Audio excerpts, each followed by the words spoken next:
Network. We're on the Six Screens video suite as well as on our radio networks. Plenty of people are listening in and certainly connecting with what's going on behind the curtains of the Watchtower. I'm just going to turn the lights up here a little bit, see if we can't get a better situation here with lighting. Yeah. Well, let's see. All right. Well, I'm going to try to get some lighting going here. But anyways, we're glad you're with us here. We're glad you're on YouTube with us. We're going to JW World News. Stay with us.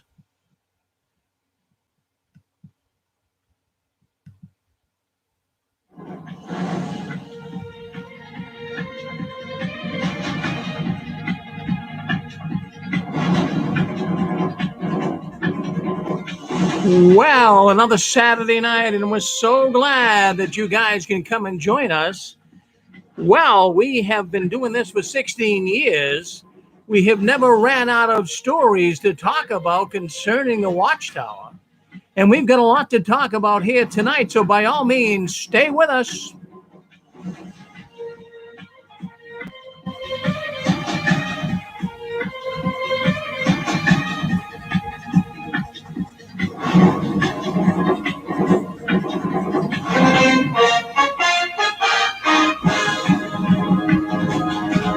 Well, there you have it. Hello, everyone, and welcome in to the Six Screens Telenetwork, JW World News.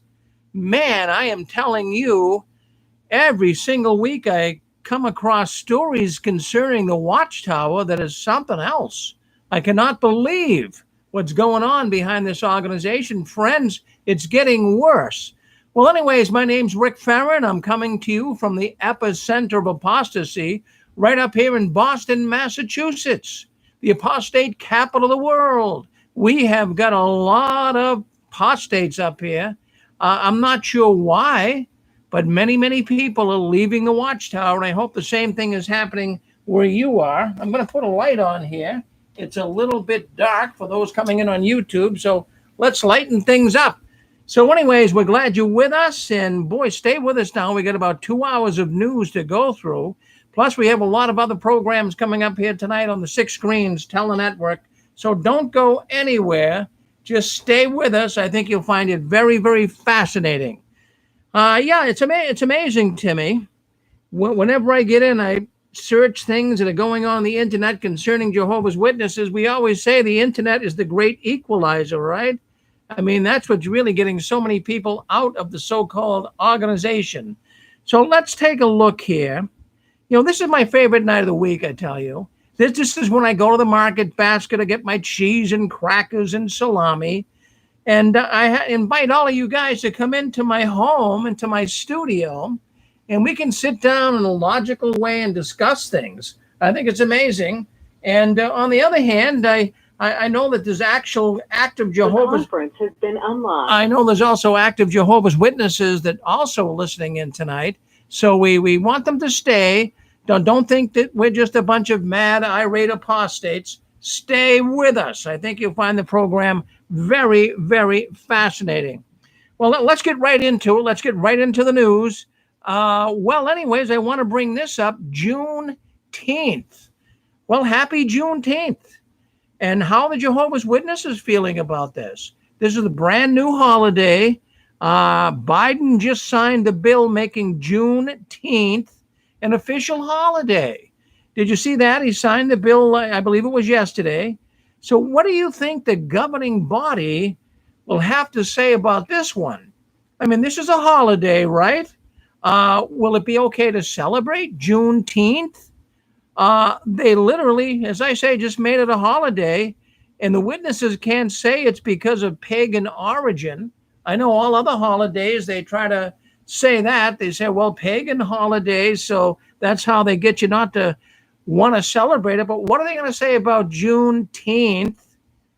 Well, they'll say, I'm just thinking out loud, but I'm thinking they'll say it's a worldly holiday and we shouldn't do what the world is doing.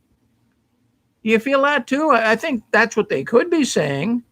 It's kind of like Thanksgiving here in the United States. What could possibly be wrong with being thankful? But this is a worldly holiday, so it's bad. Jehovah's Witnesses don't celebrate any worldly holidays. No matter how innocent it would be, they remain separate from the world. It's all a con game. Nothing but a con game to keep their followers isolated from the real world around them. Think about it. So happy Juneteenth. Whether the witnesses are going to go along with this or not, I don't know where they stand on all of this, but only time will tell. But also we have another holiday, you could say, coming up tomorrow, Father's Day. Well, I want to wish everybody, first of all, out there that's a father, well, happy Father's Day to you. And if you were a Jehovah's Witness and a father, boy, I'll tell you what, it was really a chore. Not only did you have to go to work every day to support your family, you had to run home to the meetings, prepare talks, and if you're elder, my goodness, it was even 10 times worse. Well, I'm glad you're out, and you're probably glad you're out too if you're listening in. So, Father's Day, I got thinking about it. Well, that is a miserable day for members and their families. I know it was miserable for me. Well, when I was one of Jehovah's Witnesses, I found it very miserable.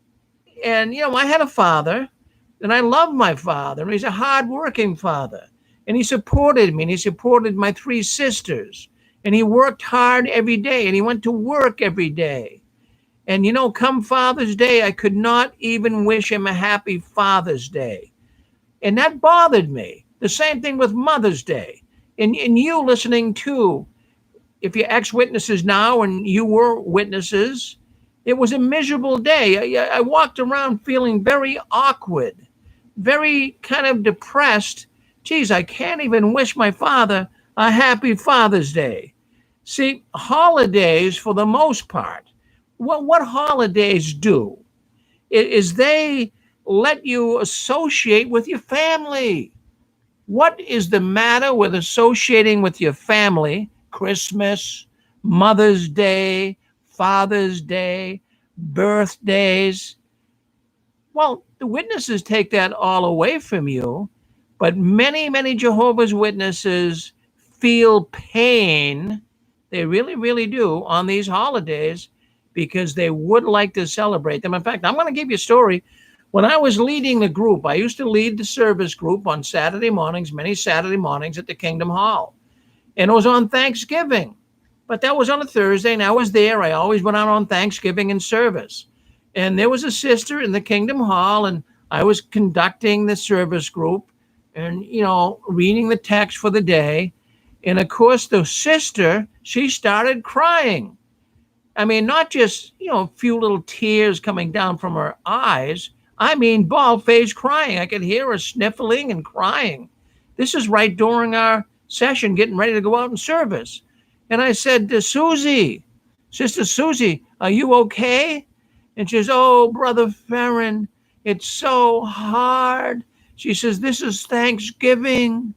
She says, I have relatives and, they're not witnesses. And today they're getting together and they're having turkey and potatoes and stuffing.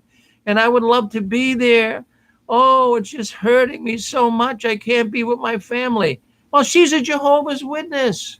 That's what the Jehovah's Witnesses do. But she felt, boy, it just triggered her into an emotional outcry. Can you believe that? So, I got thinking, why don't Jehovah's Witnesses, why don't they celebrate Father's Day? What, in goodness name's sake, is the matter with celebrating Father's Day? Well, they're going to tell you it's a celebration of Catholic origin. Apparently, the feast of the day of Saint Joseph, that would be Jesus' earthly father. And they're going to say that's pagan. It's bad that you're doing this. So, I'm sick of that. I'm out of the witnesses now. Now, tomorrow, I have my father, and he's still alive, and I thank God for that. He is 98 years old. He lives in Pennsylvania. And I call him every Father's Day, and I'm going to call him tomorrow, and I'm going to wish my father a happy Father's Day. Now, all of his 3 other children, my sisters, they're still devout Jehovah's Witnesses, He lives with them, and they, I'm sure, will not even as much as acknowledge their father on Father's Day. He's 98 years old. I'm going to call him and say, Dad, I love you, and you're a good man. And he's going to, that's the only Father's Day greeting he's going to get. I know that it'll mean the world to him. Friends, why, in goodness name's sake, did we go along with all this baloney? So now we have a new holiday as well, Juneteenth. We'll see how the witnesses are going to deal with that. They're going to say, well, we're not going to touch it with a 10-foot pole. It's too political, they might say. They might bring up all kinds of thoughts, but they're going to connect it with some worldly event that's not good. So only time will tell. So anyways, happy Juneteenth and happy Father's Day for all those listening in. Well, you're on the Six Screens Telenetwork. If you'd like to say anything and speak up, my goodness sakes, go ahead. You can do it right now before we move on to other stories. How about Father's Day? You're going to wish your father tomorrow Father's Day greetings? And what do you think the witnesses will do with Juneteenth? Go ahead. You're on with us. Yeah, Rick, just a quick thought. Yeah. As far as June the 18th go, you're probably going to say it has a connection with the Civil War, and wars are bad, and we don't want anything to do with civil wars. And a further thought, every Father's Day is very, very painful for me. I have two children, and they won't say happy. They won't even talk to me because I'm disfellowship. So it's difficult for me. And I want to wish you, Rick, happy Father's Day. And I know we go back and forth with that, me and you. And I just want the audience to know that that's a very special day, Father's Day. And the fact that the Jehovah's Witnesses will try to point to that came from the Catholic Church. Well, the name Jehovah came from the Catholic Church also. Thanks, Rick. Well, you're very welcome, Dick. Yeah, well, thank you for chiming in with us. My goodness, that's exactly right. They're going to make up something about it.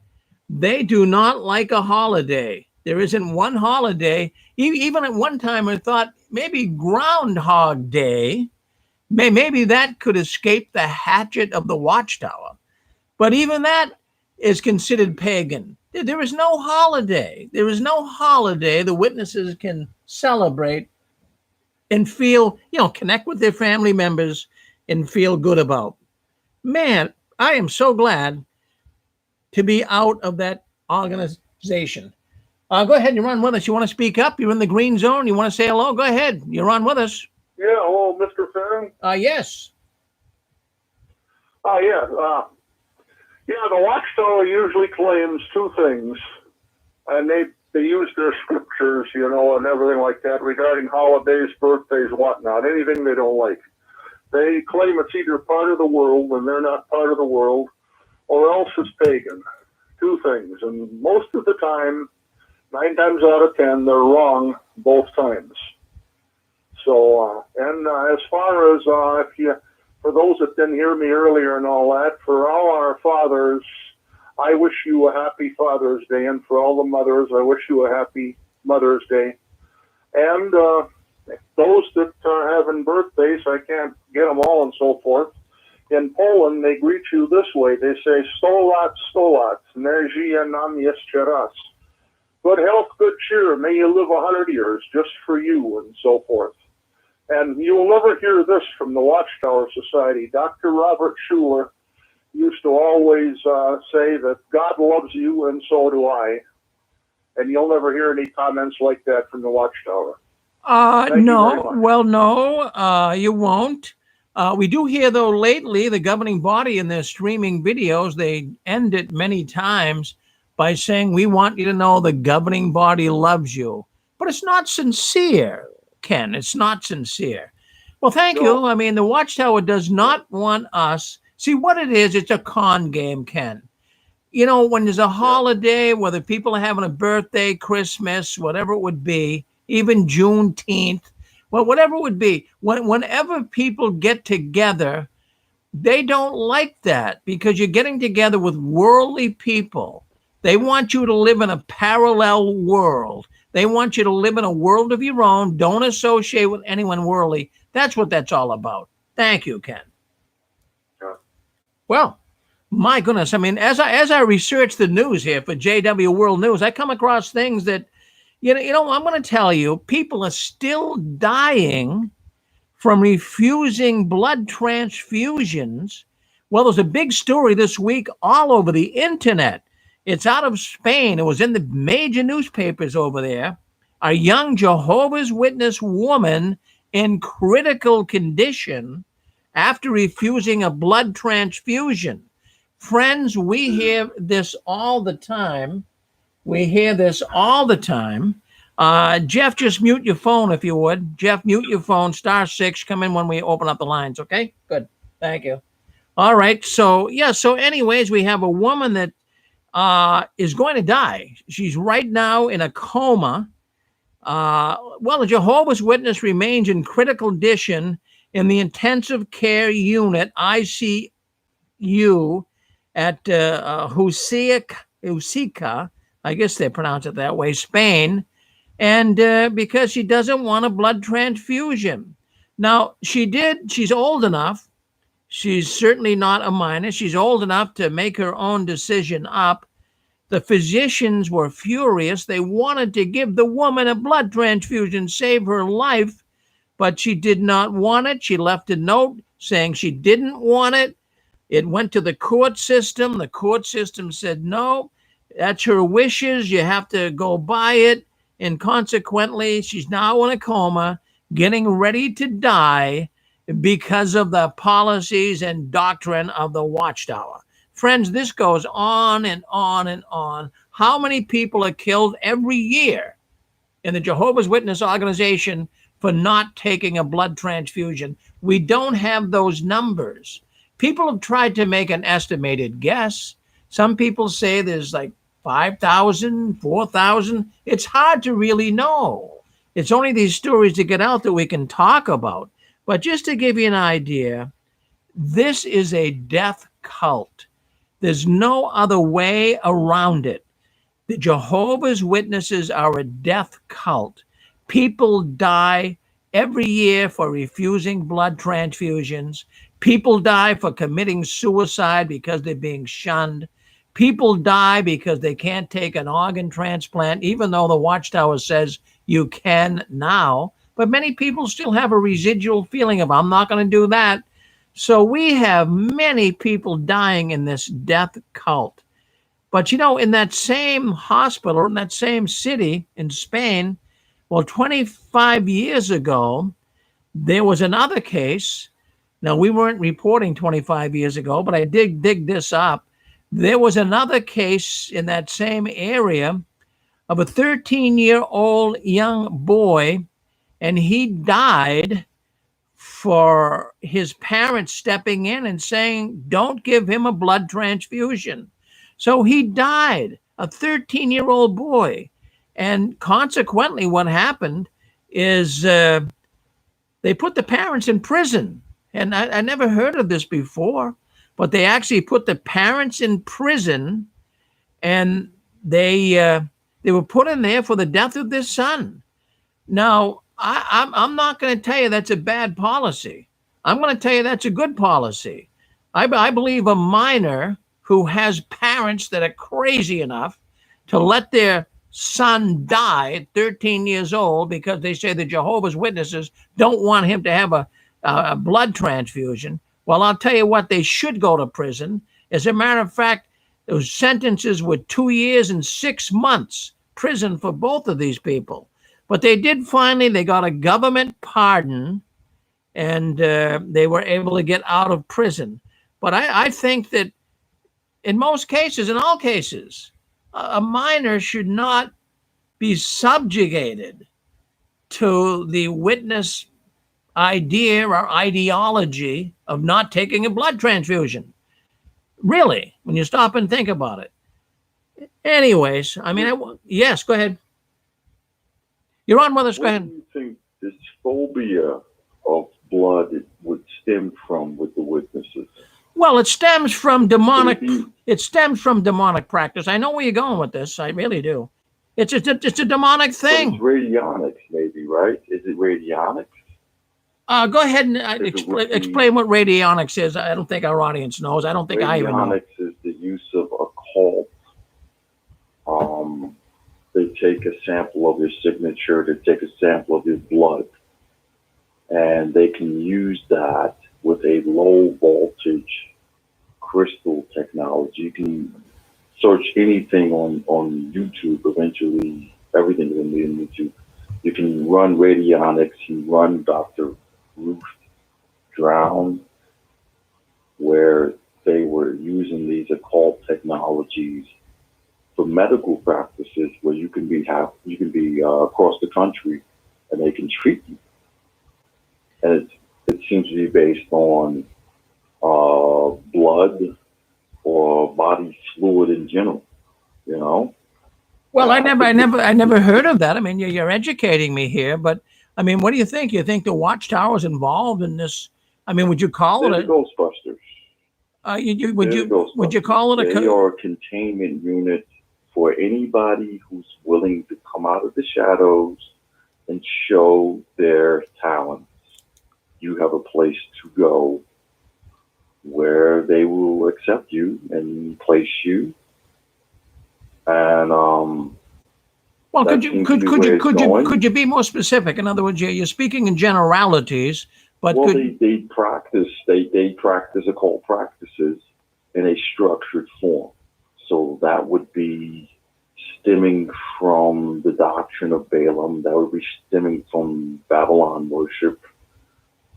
That would be stemming from Masonic occult practices, the Illuminati. You have a lot of smoke but no fire.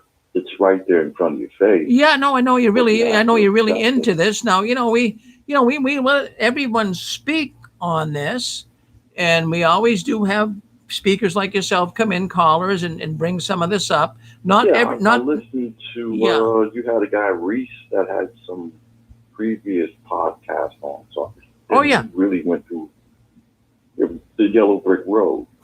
It's a book, it has a beginning, middle, and end. Yeah. Well, he went down rabbit holes. We're trying to get Reese back on with us, but I mean, there is what we do here at the Six Screens, and we get chastised for it.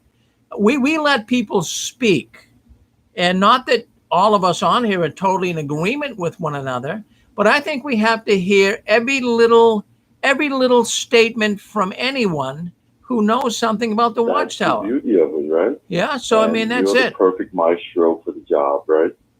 Well, we allow that to happen. I get chastised for it, but I don't care. I think it's important. That's part of the job. I think everyone has a right to let us know what they think. Now, we all don't have to agree, but some of the things you say, I'm not gonna discount it at all. I mean, some of this stuff. A lot of people, you know what they do?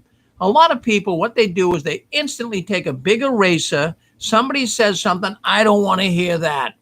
But first of all, another thing that happens is so many witnesses that leave the organization, they leave God behind. They don't want to believe in God again. They become atheists. I'm not picking on atheists. That's how it's designed. Yeah, so the Watchtower destroyed them so much that they can't even. What Charles Taze Russell wanted, he seemed to have a animosity towards Christianity, and what it seemed like he was doing was setting a honeypot where people who sought Christ would see a veneer of Christ, but underneath that would be the occult practice, which was his primary intent. Him being, I think he was in Freemasonry. He lived across the street from a Freemason lodge in Pennsylvania, and Farrakhan was heard talking about how Fard Muhammad taught him and Joseph Smith the art of creating a religious pyramid scheme, if you want to. Well, Well, no, sometimes, that's a that's a you know, good it's that's no that's a based good on that's a certain esoteric facts. no But it's that's a good way mostly, to put it. It is a pyramid scheme. It is a pyramid scheme. Yeah, but if it's a fractal of a larger scheme, then it would go up to yeah. Masonry, which is a larger scheme. Well, Masonry, higher level Masonry, would be Islam. They pray to Allah, which would be the well, Babylonian demon worship. yeah. Well, That I'll tell you what. No, was based what we from gotta Solomon. what we gotta do is we're not gonna get too deep into this right now. It's not the time to do it. Like I I say, got you. Sunday's the I time to do got it. We you. can. I mean, I know that a lot of people are going, "Whoa, I don't get all of this," but one of these days, what we're gonna do, I think I'm gonna give you a program on here to kind of fill in. Could you give me a program on there? How would you? Can't find Reese. You want me on there? I think we might bring you on, and maybe we'll We get. can finish this in 20 minutes. Yeah, well, no, maybe I think that's what we should do. I'm going to contact you. Would you write me at jwworldnews at gmail.com? jwworldnews at gmail.com, and we can talk about this, and I'll tell you why. That there is a. Well, you're in New York. You see the New World Trade Building. There were two towers there that represented Nimrod and Semiramis. Yeah, well, we're not going to. We can't get into it right now. We're not going to get into it right now. They were built. Well, look at here's what we're going to do, Jeff. Listen. Watchtower Tarot card Well, show. listen to me. Well, we can't get into it right now. You and I are going to talk. I got you. And we're gonna probably put together a little program where you can come on and you can speak to your. Trying to breathe the I understand. I understand, but we can't get too much into it right now. But legacy of scripture. Yeah, but spicy. Right, it's a little heavy for people, but we got to kind of. What we have to do is we have to have you on a program where we deal with this type of stuff. Other than that, it's not gonna work. So let's get you, write me, and we're gonna talk about it. Okay? I mean it. I'm not just blowing wind to you. I appreciate your work. Thank you. Praying for you. Pray for me. I love the strength of your people. Well, thank you. Zeal for Christ. You have a zeal for wanting to serve God. Well, thank you. That was your original intent. These people came in, the spots on the love feet, to set snares. All right. And it works. Well, it works. We're gonna get a hold of me. You and I will talk. Read the Bible. Yeah. Well, get a hold of me. Thank you. All right. No, we can only. I'd like to talk to him, but it's not gonna. We're gonna do this privately. We're gonna talk about it and bring him on, and you can talk about some of this stuff on his own program. Then people can decide whether they want to listen in or not. But anyways, you're on 6 Screens, JW World News. We're glad you're with us. Man, I have to tell you, there's a lot going on this week. Kingdom Halls in Quebec, now all of them, that's Quebec, Canada, now all of them are owned by the Watchtower. Now, 3 years ago, back in 2018, the Watchtower Society it's spoken of as what they call a voluntary amalgamation. What is a voluntary amalgamation? Well, back in 2019, the 123 congregations of Jehovah's Witnesses in Quebec that were owned by the local congregants, they turned all that property over to the Watchtower. $92 million becoming assets of the society. So there you go. Now, they are doing everything they possibly can, that is the Watchtower, to get all the Kingdom Halls around the world turned over to them, and they're succeeding. Up in Canada, they did it. As a matter of fact, this was done all across Canada. As a matter of fact, as we speak right now, all Kingdom Halls in Canada are under the Kingdom Hall Trust Authority, owned by the Jehovah's Witnesses. Now, no individual congregation owns its hall anymore. They take care of the hall, they pay its expenses, they send a monthly donation on an ongoing basis of $10 per publisher at least. And let's just say that even though they paid out of their own pocket to build the Kingdom Hall, They're paying rent on it. Some of these halls were even paid off. And the witnesses are paying rent to the Watchtower to meet. So, over the last 10 years, there's been an ongoing movement to get the deeds of the Kingdom Hall properties written in such a way that the property belongs to the Watchtower and not to the local congregations. It's happening right around me. I live right here in Tewksbury, Massachusetts. It's about 20 miles north of Boston. And I'm seeing Kingdom Halls all around me that are being sold off.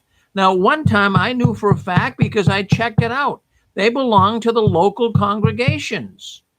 The local congregations raised the money, they saved the money, they built the congregation. I checked it out a few years back, and they were all owned by the local congregations. That's not the case. They're being sold off right now. So as a result, the Watchtower now has given all their property, Kingdom Hall that is over. I'm sorry, the local congregation has given all their Kingdom Halls over to the Watchtower. So I have to tell you, it's quite a con game. It's really a con game. And the millions and millions of dollars that they're now raking in, and they can sell them off at any time. And what they are doing, you guys know it as well as I know. What they're doing is they're needing the cash. I'm sure they know they can get the cash out of some of these. So sell the Kingdom Hall off, keep one locally, like they did here. I'm just going on what they did right here in Massachusetts. They kept the Kingdom Hall open that I went to, but they closed 3 or 4 others around this area, and they now have them going to this one Kingdom Hall. Now, what does that do? Oh, all of a sudden, the people say, oh, look at the increase. Look at all the people we got coming to the Kingdom Hall. Friends, they're not taking into consideration. They closed these other Kingdom Halls down and joined the congregations together. How crazy is that? And I'll tell you what, once the Kingdom Hall is sold off, the local people put so much time and effort into getting this Kingdom Hall built. In fact, even the Kingdom Hall that I go to, it's owned by the Watchtower now, but that was donated land. I remember the man that even donated the land to them, and yet they lost it. It's now, from what I understand, owned by the Watchtower. But I took a drive by there yesterday. I had to go down there, by there, and I drove by there, and boy, I'll tell you, it's not kept up. The ground, the bushes are kind of shabbily looking. The grass wasn't cut. It looks like the roof is having problems. This is what's going to be going on. They have not met there for over 15 months. So this is what's got to be going on. A lot of the Kingdom Halls are going into rough shape. And who do you think is going to pay for that? If this Kingdom Hall down here in Wilmington, Massachusetts that I go to, if it needs a new roof, who do you think is going to pay for that? Not the Watchtower. Well, they own the building. They're not going to pay for it. The local congregation will pay for it. They'll squeeze them. Isn't that something? Man, I'm telling you, what a con game. Hey, you're on with us. If you want to speak up, go ahead. Speak up. Say hello to us. Don't be shy. Speak up. You're on with us. All right. Well, anyways, we're glad we go ahead. Hi, Rick. Rick. Yeah, yes, Jeff. I just wanted to make a comment on an experience that's happened to me when it came to Father's Day and Mother's Day. Yeah. I wanted to send a message to my Instagram, so I prepare a nice card with the title and the pictures and everything, and then all of a sudden I get a phone call. It was an unknown number. And then I realized it was one of the elders from a congregation, and he tells me he tells me to take it. First of all, he gives me a scripture and everything to the Watchtower about Mother's Day or Father's Day. He says we don't worship it because it's an idol worship. It's a pagan organ. And then I was told to take down the the post that I made on Instagram for my family. And then that started a little dispute.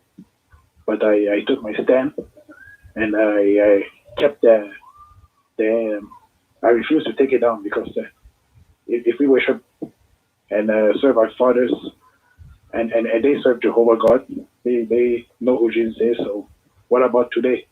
What about serving our Father and realize what experiences our fathers or our forefathers went to? Is it not the same? Well, good for you, Jeff. Good for you. My goodness gracious. Well, you stood tall on that, and you got through it. That's great. Good for you. Thank you. Well, that's Jeff calling in. Thank you, Jeff. Yeah, in other words, no, you can't. You can't really do anything about Father's and Mother's Day. You can get in big time trouble, and I mean, they will chase you down just like they did with Jeff. You know, just going through information here, going through the internet, and I came across a Watchtower. Now it goes back to July 2015, but the Watchtower is asking, I guess evidently here on the cover, how do you deal with anxiety? Now, here's an organization that causes so much anxiety in people's lives, but yet at the same time, they're dealing with this in their Watchtower of July 1st, 2015. Don't they see that there's so many witnesses that are suffering from anxiety? The Watchtower will silence anyone who speaks out. In other words, that's why they create anxiety, just like poor Jeff had just talked to us. He writes a nice Father's Day card and wants to send that to his relative's father, and of course he gets in trouble for it. I mean, doesn't that create anxiety? And how about always hearing they give these talks to encourage donations. Geez, if you don't have a whole lot of money, you can't be given to the Watchtower all the time. You're trying to afford food for your own family. You can't be always being encouraged to give money to the Watchtower. That creates anxiety, doesn't it? Of course it does. And how about the fear of Armageddon? I mean, really, think about it. That creates a lot of anxiety. Who wants to look forward to God coming down and destroying everybody on the planet except for Jehovah's Witnesses, bodies all over the place? That causes anxiety. The pictures in the Watchtower, come on. And how about the pressure of the Watchtower always pushing the witnesses to get more time in, do more time in service? Don't you think that encourages or at least creates anxiety? Of course it does. Friends, but yet they have the audacity, they have the nerve to put on the July 1st, 2015, how to deal with anxiety. And they go into all of this, rely on Jehovah, pray more, go out and service more. That's going to create more anxiety, right? Man, I'm telling you, it's just so disgusting. They keep the masses, they keep the Jehovah's Witnesses on the edge of their seats, wondering when it will be time to go into paradise. Many of these witnesses have no retirement. They have no long-term plans. They've been messed up by the Jehovah's Witnesses. Everything revolves around the Watchtower. So now we have a lot of older people. They didn't buy insurance. They don't have pensions. They didn't get a good career. They didn't go to school, college, so to speak. They didn't have good jobs. And now they're in retirement and they're having a hard time. And yet they have articles in the Watchtower on how to deal with anxiety. They are the ones that are causing it, friends. Man, I'm telling you, this is just disgusting to me. It doesn't help one's anxiety when a member of the governing body says you are blood guilty for not informal witnessing at every opportunity. Yeah, you're supposed to witness at every opportunity. And if you don't witness, you could be blood guilty. What do you think of that? Well, what does that mean? That means that Jehovah God is going to hold you accountable because you didn't witness. You didn't engage in the preaching work when you should have. You're going to die because of that. Don't you think that would make a person anxious? You're never good enough. You're never good enough. I mean, this takes a toll on Jehovah's Witnesses' mental health. Always walking on eggshells. That's what you do when you're one of Jehovah's Witnesses, watching every word you say at the Kingdom Hall. And the next thing you know, there's plastic smiles walking around and smiling at you, and all the time trying to find faults with you. Friends, I wanted to bring this up because the Watchtower can write all the articles they want on how to cope with anxiety, but they are a major culprit in creating anxiety. That's my thoughts. I mean, I'm sure you guys have thoughts as well. You know, seriously. You're on with us. Go ahead. Hey, Rich. Yes, Anne-Marie. In this avenue that you're describing of how Watchtower treated us and makes the rank and file feel, you know, it's almost like an abused child, not physically abused, but very much verbally and emotionally abused child who is trying so hard to please daddy and mommy, especially daddy, because they look up to the daddy, and it just seems that they're just somehow falling short, no matter how good they behave, how well they behave, how well they speak, how clean they keep their room, how they treat their family members. They do their chores, they do their study, they do everything the best they can, get good grades in school. And it's like, no matter what, it's always not quite up to expectations. Well, why didn't you do better? Well, you could have done this. That's not straight enough. That's not low enough. That's not high enough. You know, that's not clean enough. It's just the same way, and it's just as heartbreaking and damaging to the person's soul. Thank you, Rick. Well said, Anne-Marie. Exactly. It's exactly right. I agree with you. Go ahead. You're on with us. Yeah, Rick, just another quick thought. We've proven over the last 16 years that the Watchtower has been wrong about many, many things, prophecies and so forth. So it makes you wonder why anybody would trust the Watchtower with something as serious as a blood transfusion or dying for the lack of having a blood transfusion. And if I could just take another second, Rick, Christine from Arizona, I lost your phone number. That's why I didn't call you back. But if you could call me, I'd love to talk to you. Thank you. All right. I think she might be on here, Dick, so maybe she got the message. I'm not sure, but we'll see what happens. Well, anyways, you're on Six Screens JW World News. Last week, I'm just going to have you mute yourself, Dick. Hit *6. Last week, I talked about some necklaces. My wife, Susan, she saw these octopus necklaces. And boy, they had 6 tentacles for the 6 screens of the Watchtower. And it's a nice, heavy duty. It's a good looking necklace. And those that did write to me, don't worry, you'll be getting them in a couple of weeks, a week and a half maybe. You'll be getting your necklace. But any of the women that are listening out there tonight, and you'd like to speak up on our program tonight, and in fact, first of all, I just want to say all of the women that are associated with programs here on the 6 screens, send me your email, and you know who you are, those that have programs on the 6 screens. I want to send you a necklace, and any woman that we can get speaking up here tonight that would like to come in and speak up, we're going to give her a necklace too. These are mementos. These are a great reminder to tell you, or at least remind you about how you've been touched by the tentacles of the Watchtower. So if you like one of those necklaces, just speak up tonight. That'll get you a necklace. And all I need is your physical address, and I'll send it to you. It's a great little memento. And every time you look at it, you'll say, man, am I glad I am freed from the Watchtower organization. So go ahead and do that. I'd love to hear from you. So go ahead and speak up. Don't be a stranger. All right, let's take a look. Let's see what else is going on behind the curtains of the Watchtower. boy, how to deal with anxiety. How can the crazy Watchtower even suggest they have a cure for that when they're the ones causing it?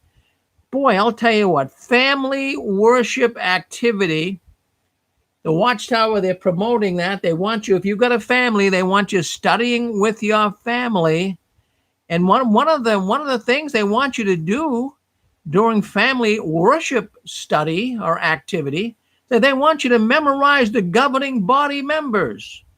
Oh, my goodness gracious. Memorize the governing body members? Well, I'm going to put a picture up. I'm going to get a picture up here. I want you to see, if you're on Facebook or YouTube, or if you're in our Six Screens video suite, you'll see it. You'll see this. This is absolutely crazy. But let's just bring this picture up. And I want to talk a little bit about this here tonight. The governing body, and how it's being suggested that, you'd actually want to even, you'd want to even kind of remember who they are and get their names down and get your kids to know who they are. Friends, I'll tell you right now, there's no reason to know who they are. They're a bunch of clowns. But let me get the picture up here so you can see it. Let me just scroll down here, just trying to find the picture. And let's get it up so you guys can see it. Do you know who the governing body members are? Could you name all of them right now? Maybe not, but let's deal with it. Let me get these pictures up so we can take an honest look here. Governing body. Let's take a look. Okay. All right. Here they are. Dopey, grumpy. Yeah, well, there you go. I would go with that too. I would go with that too. Well, here they are. Let me see if I can't make the picture bigger. You can see them. Wow, we got a number of them here. We got Jeffrey Jackson. We have got we got Mark Sanderson.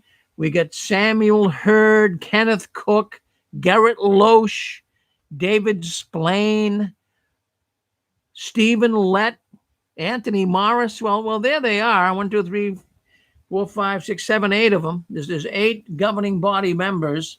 Now, the reason why I even wanted to bring this up tonight, when you were one of Jehovah's Witnesses back in the 70s and 80s and 90s, could you name all of the Jehovah's Witness governing body members?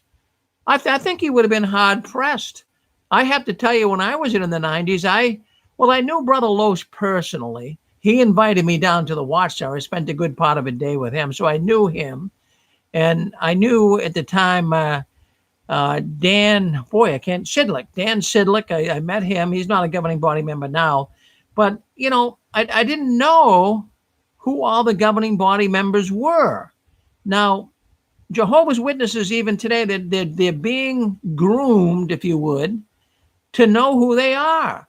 They're actually suggesting that during family worship night, you discuss it and get to know the governing body members. Friends, this could backfire. This could definitely backfire on the Jehovah's Witness religion. And, I'm going to tell you why. These guys do not make for good appearance. They're old fogies. Many of them are buffoons. They don't present themselves in a good way. They don't. It's very disappointing to see these guys come on. They have lots of flaws. Friends, we all have flaws, but, I've always said that here in the Six Screens. They got a lot of handsome young brothers that could come on JW streaming. They could slick their hair back and, look like a movie star and really help people to connect with the organization. But they parade these old fogies out? I'm not really totally getting it. But let's talk about this for a second. So back in the 80s and 90s, we didn't know who they were. So now we are seeing their faces, and we used to think that the governing body members were so humble. Well, now they're showing up with gold pinky rings and Rolex watches and $500 suits. We were all thinking they were humble. They would be like Jesus. They would have this humility.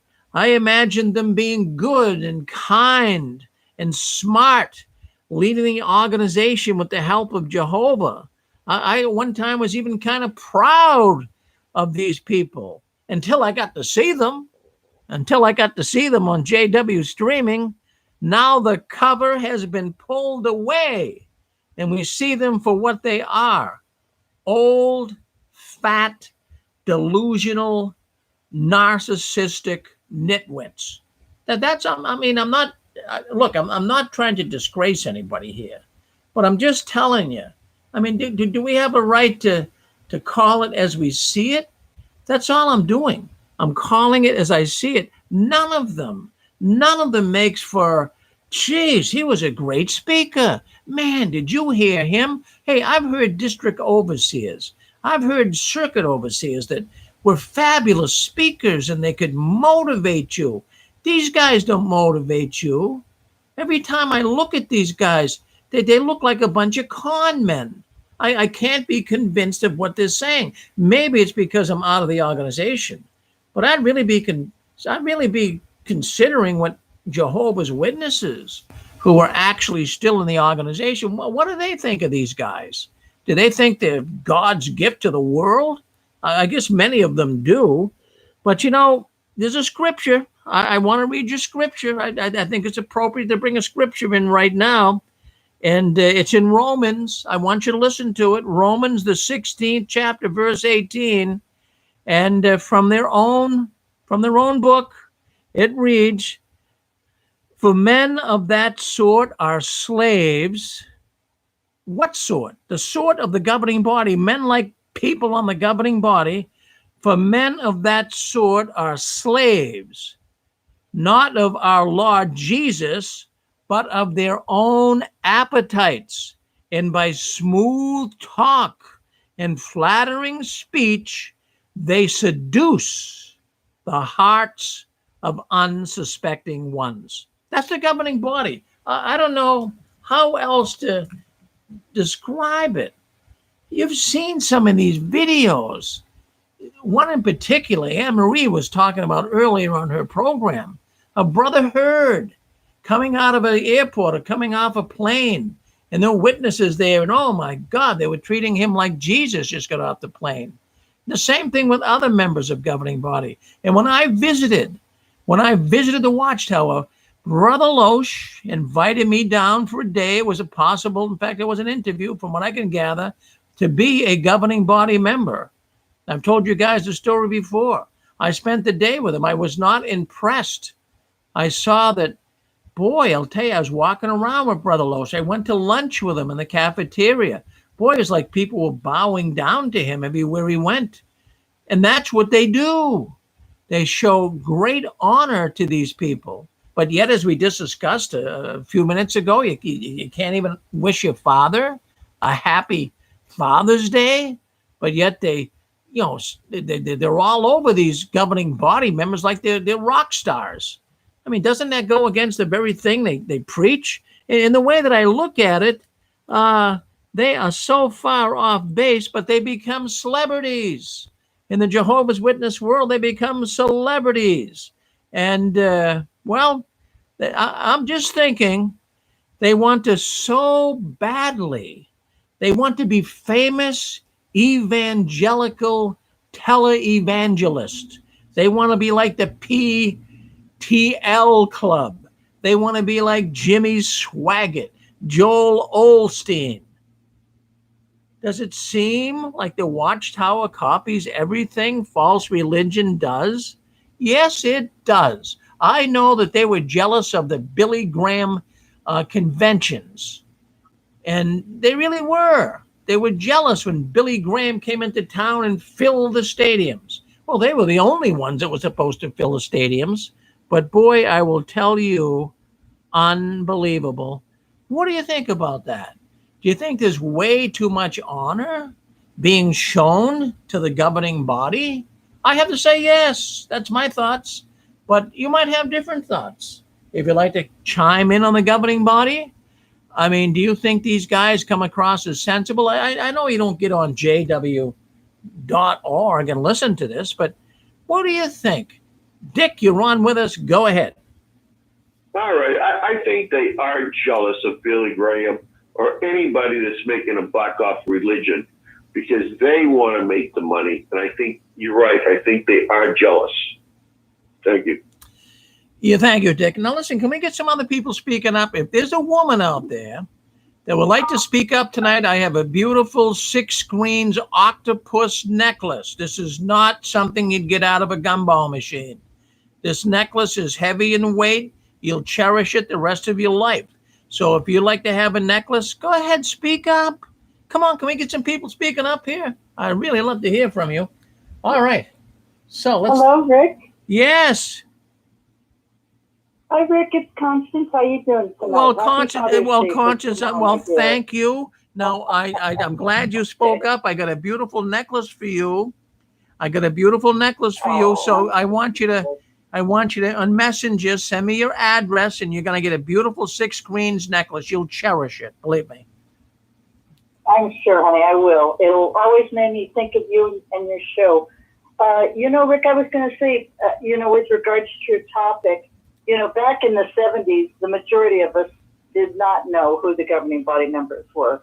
We certainly knew who the president was, but we did not know all of the names and faces of the governing body members back then.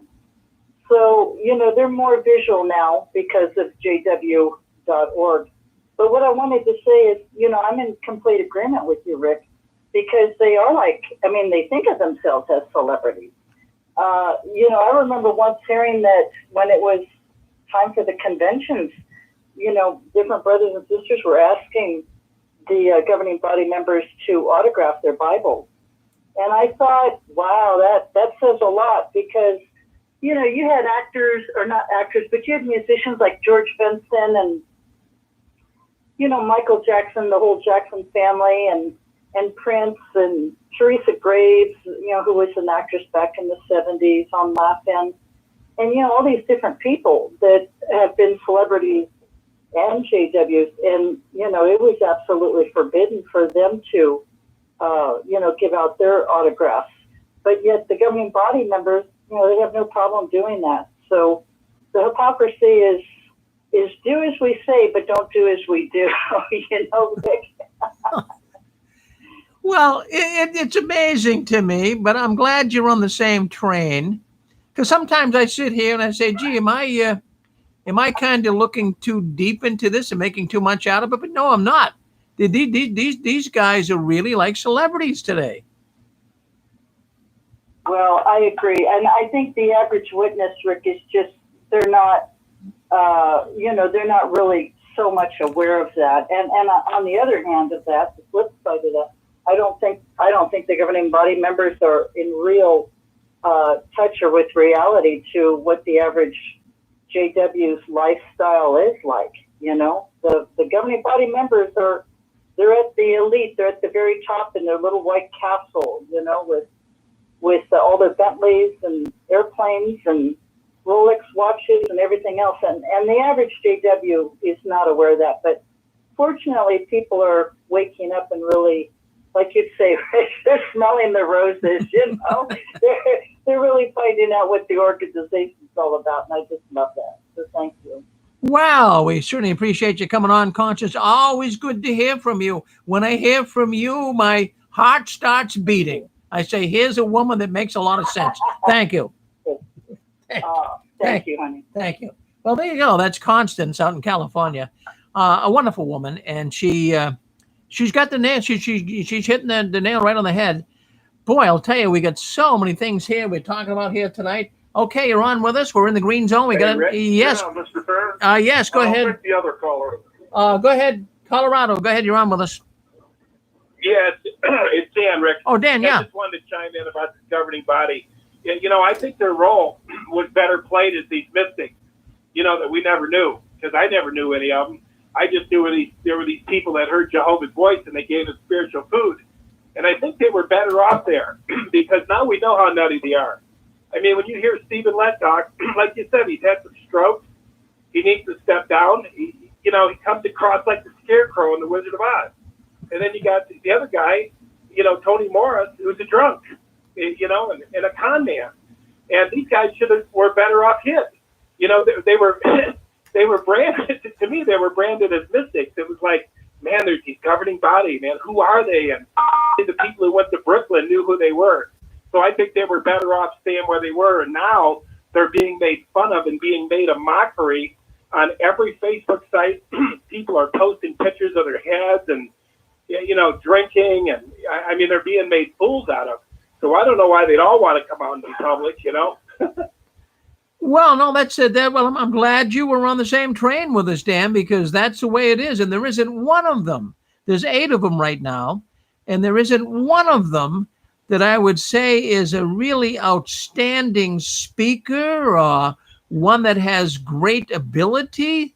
I don't know why they have all of these old farts coming forward when they could be using some really, younger people and really connect with the young generation, but they're not doing it. Yeah. And another thing too, Rick, somebody said the other day they're speaking in the language of 5-year-olds. 5-year-olds.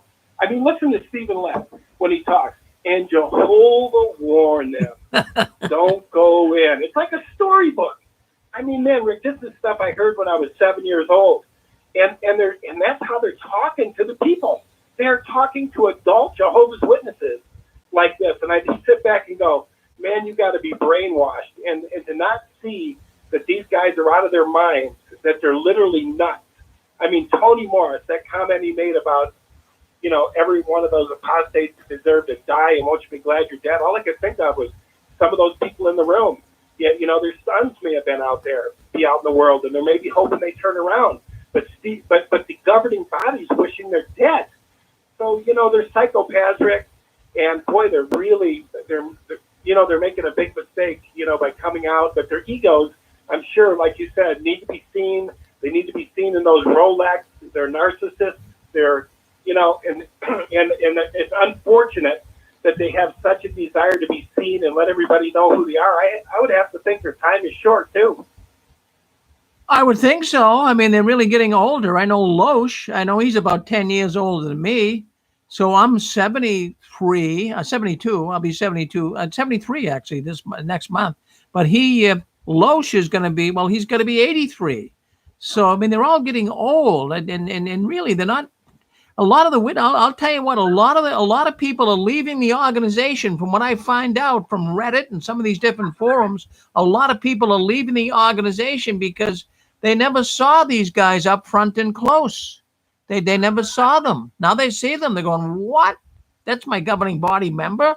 He's a faithful slave from Jehovah? He's dispensing meat? This guy? You kidding? Boy. Yeah. Oh, it's crazy. Yeah, Rick, you're right. And I thought the same thing. That, man, we've had circuit overseers that would move you. I mean, that would, really make you think about things and had a real put together.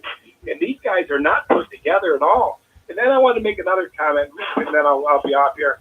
I want to make the comment about the Kingdom Hall, about that day, what do you call it, Juneteenth? Juneteenth, yeah. Yeah, I think the witnesses will celebrate it. You know why? And this is just my thought, is they're trying to be more like the world. They were bringing in dancing. They were bringing in all these different things. But I would think that would be something they'd say, well, we can do that. Because, Rick, they're taking food from the government. All these things that they would never do when we were in there, they wouldn't have anything to do with the government. The government would never shut them down when we were in there. We're going to obey God as ruler rather than men. We're not going to forsake the gathering of ourselves together. So they would never do that. But they've compromised so much. I think this is a holiday they could compromise. And I want to say one thought. That media center is going to be just another property they can sell. And I want to put this out online. This is just another property they can sell. The Mormons do the same thing. I said, why are they building these temples? Oh, those are dedicated to God. They do the same damn things with the Kingdom Hall. They're dedicated to God, and they sell them to anybody and everyone. And so this property is no different, Rick. It's like you said, it's either going to be a retirement community or it's going to be up for sale. They're using these brothers. Get out from amongst them. Hey, Dan. Hey, Rick. Yes. Sounds like Carlton Sheets, a business blueprint from Masonry that they follow. And the Nation of Islam is the same way. The Latter-day Saints are the same way. Christian Science is the same way. And when you look at the Nation of Islam, and because Masonry is Arabic demon worship, it goes back to the Babylonian captivity in Jeremiah 29. I'm going to just mention that one verse because that's where Israel was turned from Torah to Talmud, where they engaged in witchcraft, Kabbalah witchcraft. They were the first ones to go.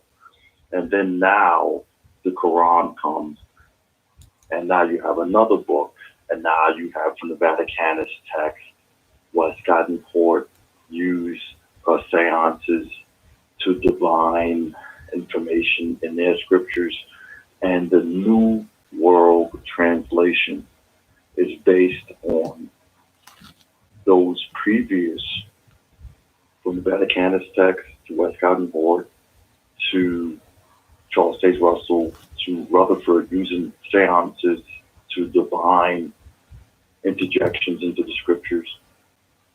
And now the New World Order has a New World Translation that denies Christ and denies the Holy Spirit. It's all spelled out in scripture so that it keeps us, it gives us a path to walk on. Well, no, and it does. And the thing is, and what it is, we get it. I know you're very knowledgeable on this stuff. But what Dawa program. If you look at Arabs, well, no, wait, hold on. Don't. Let's stop right here. I got you now. What we have to do, it's very hard just coming in. Look at the now listen, please listen. Please listen to me. Please. Also, it's a prison Dawa program where they force people Muted. Okay. to learn a religion. They force you into those constructs in incarceration. Unmuted. I've interject them in their own spot. All right. So what we have to do, I love what you say. It's not the place to say because it's coming in bits and pieces. There's nobody in this audience that's connecting with a word you're saying. They're not. I'm telling you. But if you come on, like I told you, it's a giant. I understand. It's but you get it, and you repeats itself in patterns that we all can see. We all have a little bit of blood. All right. Well, I'm going to mute you. This is not the time for this. This is not the time for this. There's a time and place for everything. Now, I told you what we're going to do. By coming on here and giving us little bits of information, nobody's getting this. It's all over the map. If you want to come in, we can get you on a program. We can start from square one. But no, nobody's picking up on this. I'm not trying to demean you. I'm not trying to in any way say that what you're saying is incorrect, but there's a time and place for everything. We're just getting it in bits and pieces. Yes, go ahead. Understand. You get that. I can Yes. understand. Okay. Well, you do what I told you. All right. What Okay. Do what I said now, because then we can get you. I'm going to stop interjecting. Okay, good. Thank you. All right. Go ahead. You're on with us. No, Rick, I just wanted to say thank you. I love what the gentleman is saying, that he's off in left field. It's like you go to a movie to see a Western, and you're all pumped up to see John Wayne, and somebody keeps telling you how great this science fiction thriller is, and they just won't stop. So, he's a great guy, but thank you for taking care of it, because we need to be able to focus on what you're saying. Thank you.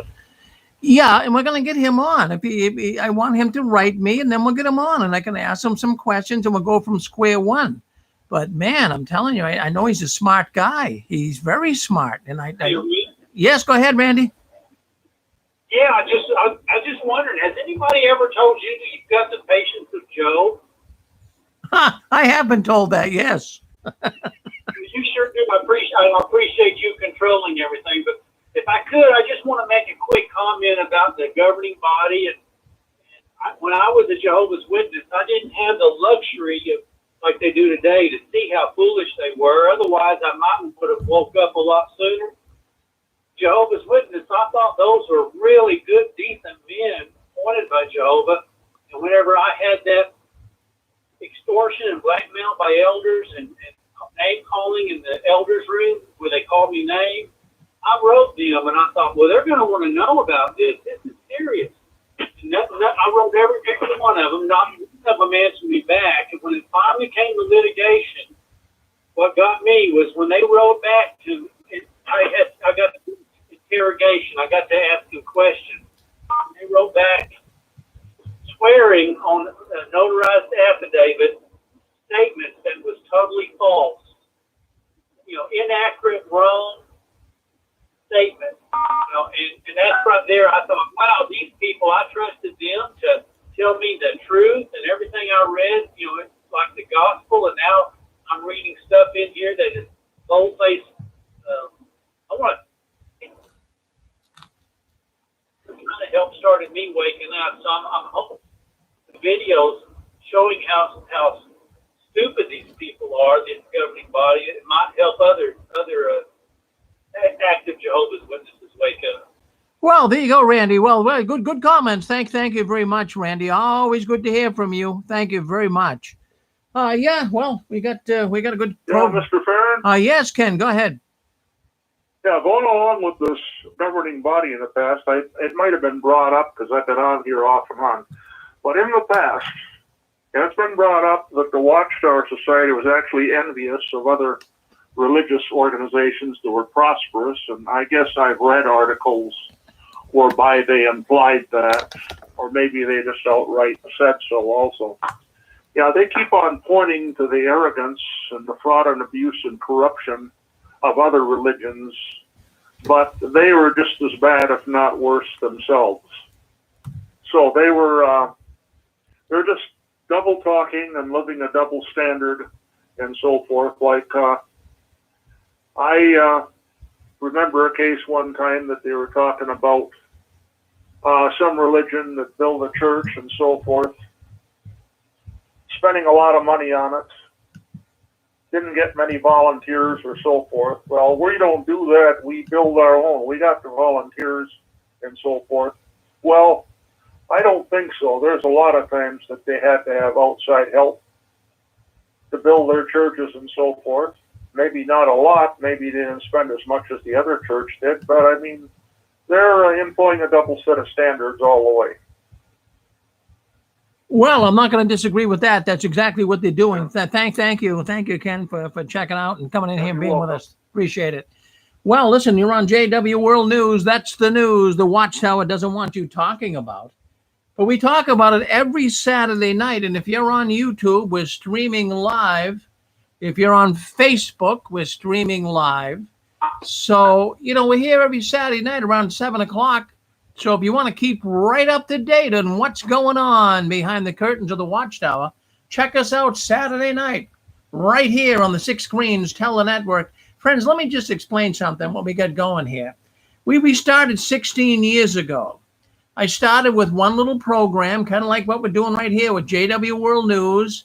And for 16 years, we've been doing it every Saturday night. We have never missed a Saturday night.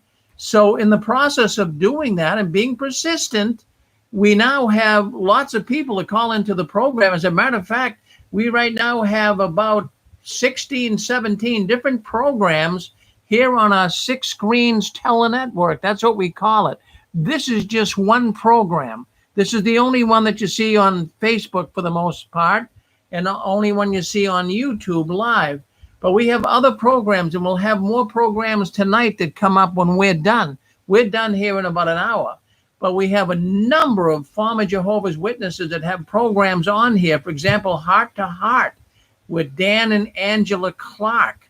They do a program every other week about the Watchtower, and people call in, and it's wonderful to hear them. Also, Matt Christopher, he'll be coming in tonight from Australia, for example. He's a former witness, and he comes on our network. So you say, well, Rick, how can I listen to some of these programs? How do I like to hear them? Well, if you want to hear them live, right now you're on YouTube and Facebook and all of that. Our radio network is always up all night long, but we have a number of programs coming up tonight. Now, when we go off of this broadcast tonight with YouTube and Facebook, go to sixscreensofthewatchtower.com and scroll down. It'll tell you how to listen in on the telephone, and it'll also tell you how to listen in on our video suite. We have a suite where you can come into and live chat, and you can hear the program, and you can communicate with a bunch of other ex-witnesses in there. It's really kind of neat. So try that video suite out. Or if you just want to listen on the telephone, you can do that too. But go to sixscreensofthewatchtower.com, and it gives you all the instructions. Then if you want to listen to some of our older broadcasts, we have thousands of them. For 16 years, you'll be able to get in there and listen to SoundCloud. Go to Rick Ferron, Fearon, SoundCloud, and you'll be able to listen to all these programs. Friends, we have got thousands of them. And the thing is, we've had just about every possible Jehovah's ex-witness you can think of, authors, all the people have been in some of these movies they're making. We've had them all, so they're all in there. Give it a check. Rick Ferron, SoundCloud. Well, let's continue on. Let's see what else is happening on the Six Screens Telenetwork, JW Broadcasting here, JW World News Broadcasting.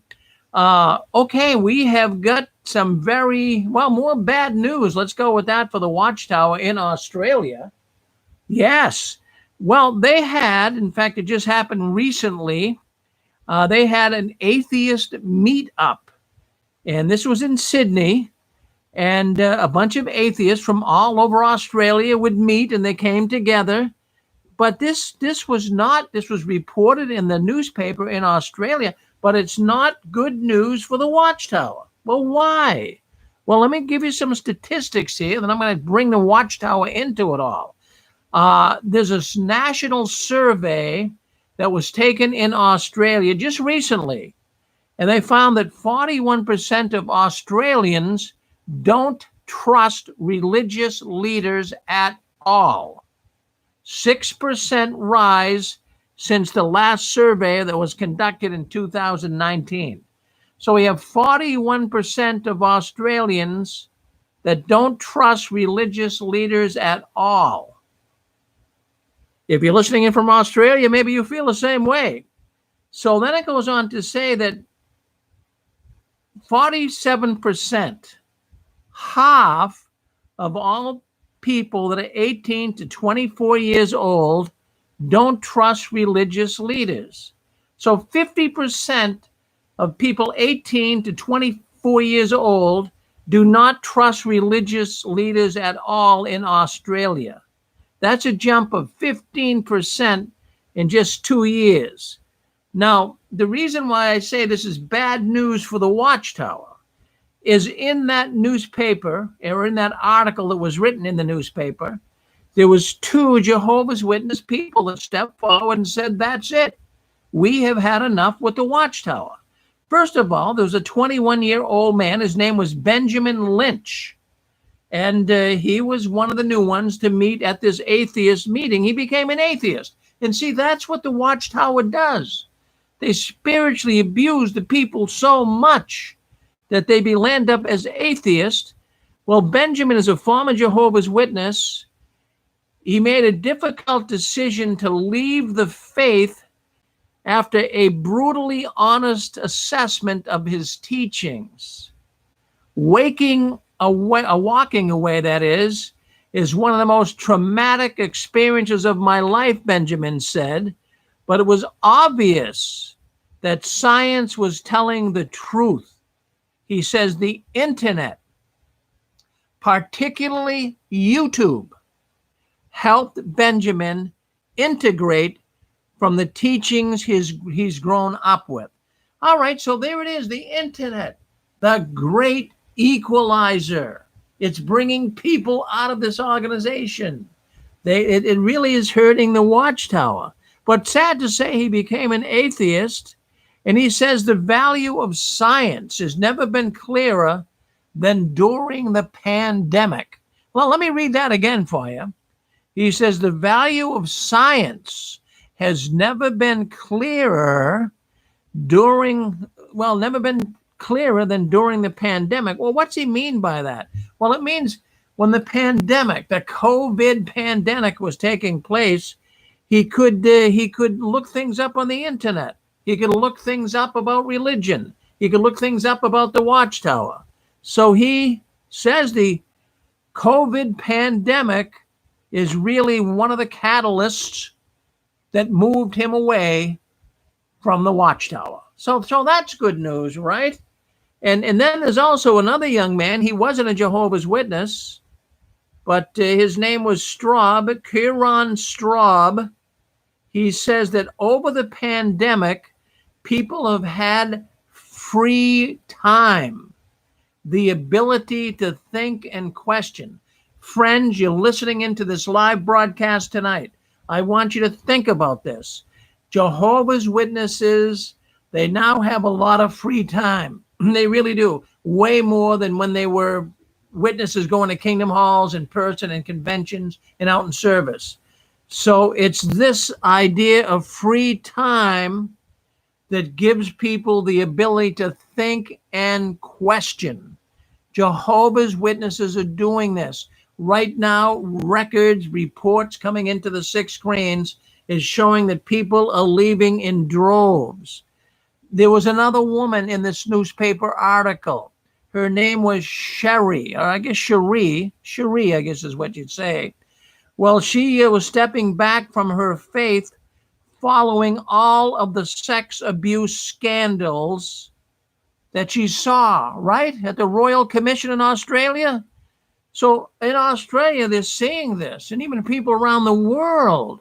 So Cherie left because she saw all of the sex abuse scandals with religious leaders, and she says, that's it, I've had enough. Many witnesses are seeing this. Friends, I want you to get your blowy horns. I want you to get your little pointed hats. I want you to get a front row seat. We are watching the Watchtower come down. They are collapsing, and we want a front row seat for it. And friends, when you are confined, as the witnesses have been here for 15, 16, 18 months now is going on, when you're confined to the 4 corners of your room, you start to think about life and you reflect. Don't you? Stop and think. Stop and think. That's exactly what many Jehovah's Witnesses are doing, and they're thinking their way right out of the Watchtower. The Australia data shows there's a steep climb ahead for religious leaders to regain trust of the Australians, especially younger ones.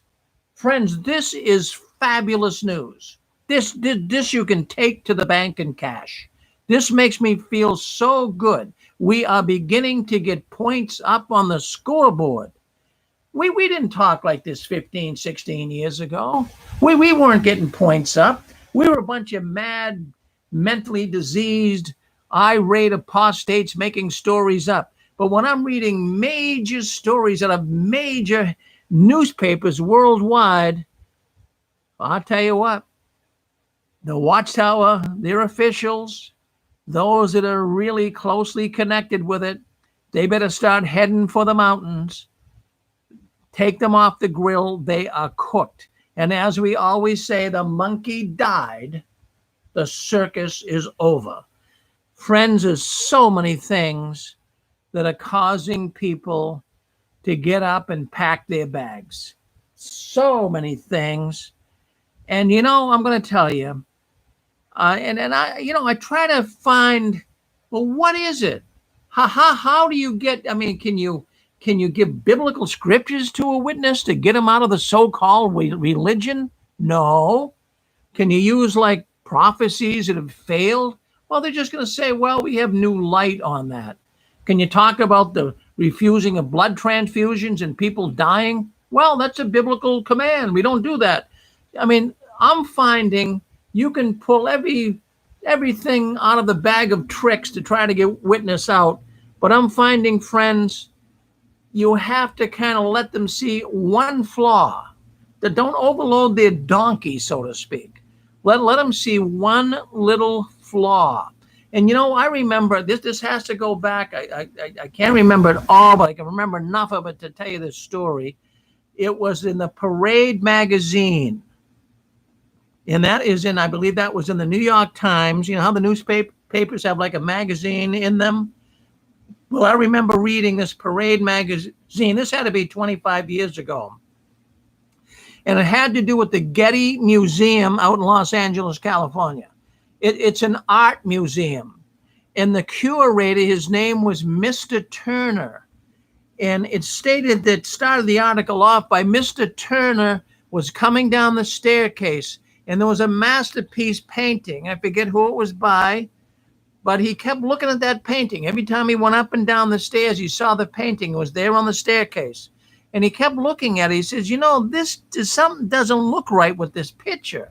He says, that's not the way this artist would paint that nose. That's not, I'm wondering about this picture, whether it's a counterfeit. So he did studying on it. He says, no, the artist would not paint the nose like that. And then he noticed other things. Well, the ear wasn't right. The coloring wasn't right. If you can just see one little flaw, one flaw can lead to another. It's very much like me when I left the Watchtower and being invited down to Brooklyn, New York, like I say, for a position on the governing body. I could see there was nothing more than a big business masquerading as a religion. That was a flaw. And then I came back and I started seeing all this other ridiculousness being involved, the Watchtower being involved in the United Nations, all the sex abuse cover-up, all of this.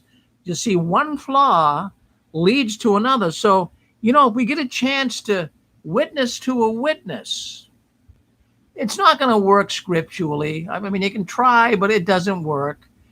We have to let them see something little and then have them take and see another flaw. Go slow with them, and I think you'll find that they'll get looking into it, especially now because they have more time on their hands. They're not going to conventions in person.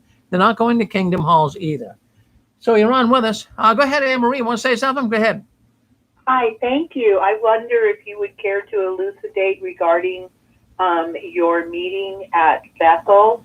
You said you could see that they were nothing but a business. Would you care to elucidate on that? What was it? Did you see? Did you hear? What made you feel that way? What made that thought come into your mind? Could you share that with us? Yeah, I will. It was all welted, to be quite frank with you. It was very businesslike. Even the world headquarters, when I walked in there, was like the lobby of a hotel. And they had this big rotating world. It was like a big globe. I mean, huge. It had to be, 15 feet high. And it was rotating. And the one thing I noticed is there was no boundaries. There was no countries. It was all just one big globe. And that's what the Watchtower says the new world was going to be like. But anyways, when I was there, governing body member Loesch, he invited me down. He invited me to come down back in the year 2000. And at that time, they were looking for new brothers that were of the anointed class to become governing body members. And there was 4 of us, from what I found out, that were invited down there to have an interview for a possible position on the governing body. So I went down there and I spent a day with Loesch, and I noticed things were not like normal. I noticed when I first went in the lobby and we were to meet governing body Loesch at 10 o'clock, about 9:45, Dan Sidlick, he also was a governing body member, he came down and he said, he says, Brother Farron, you're going to be meeting with me today. I says, no, I says, Brother Sidlick, we're meeting with Brother Loesch. They play these mind games, Anne-Marie. So they play these mind games on you. So I says, no, we're meeting with Brother Loesch. Oh, I know you are. I'm just kidding.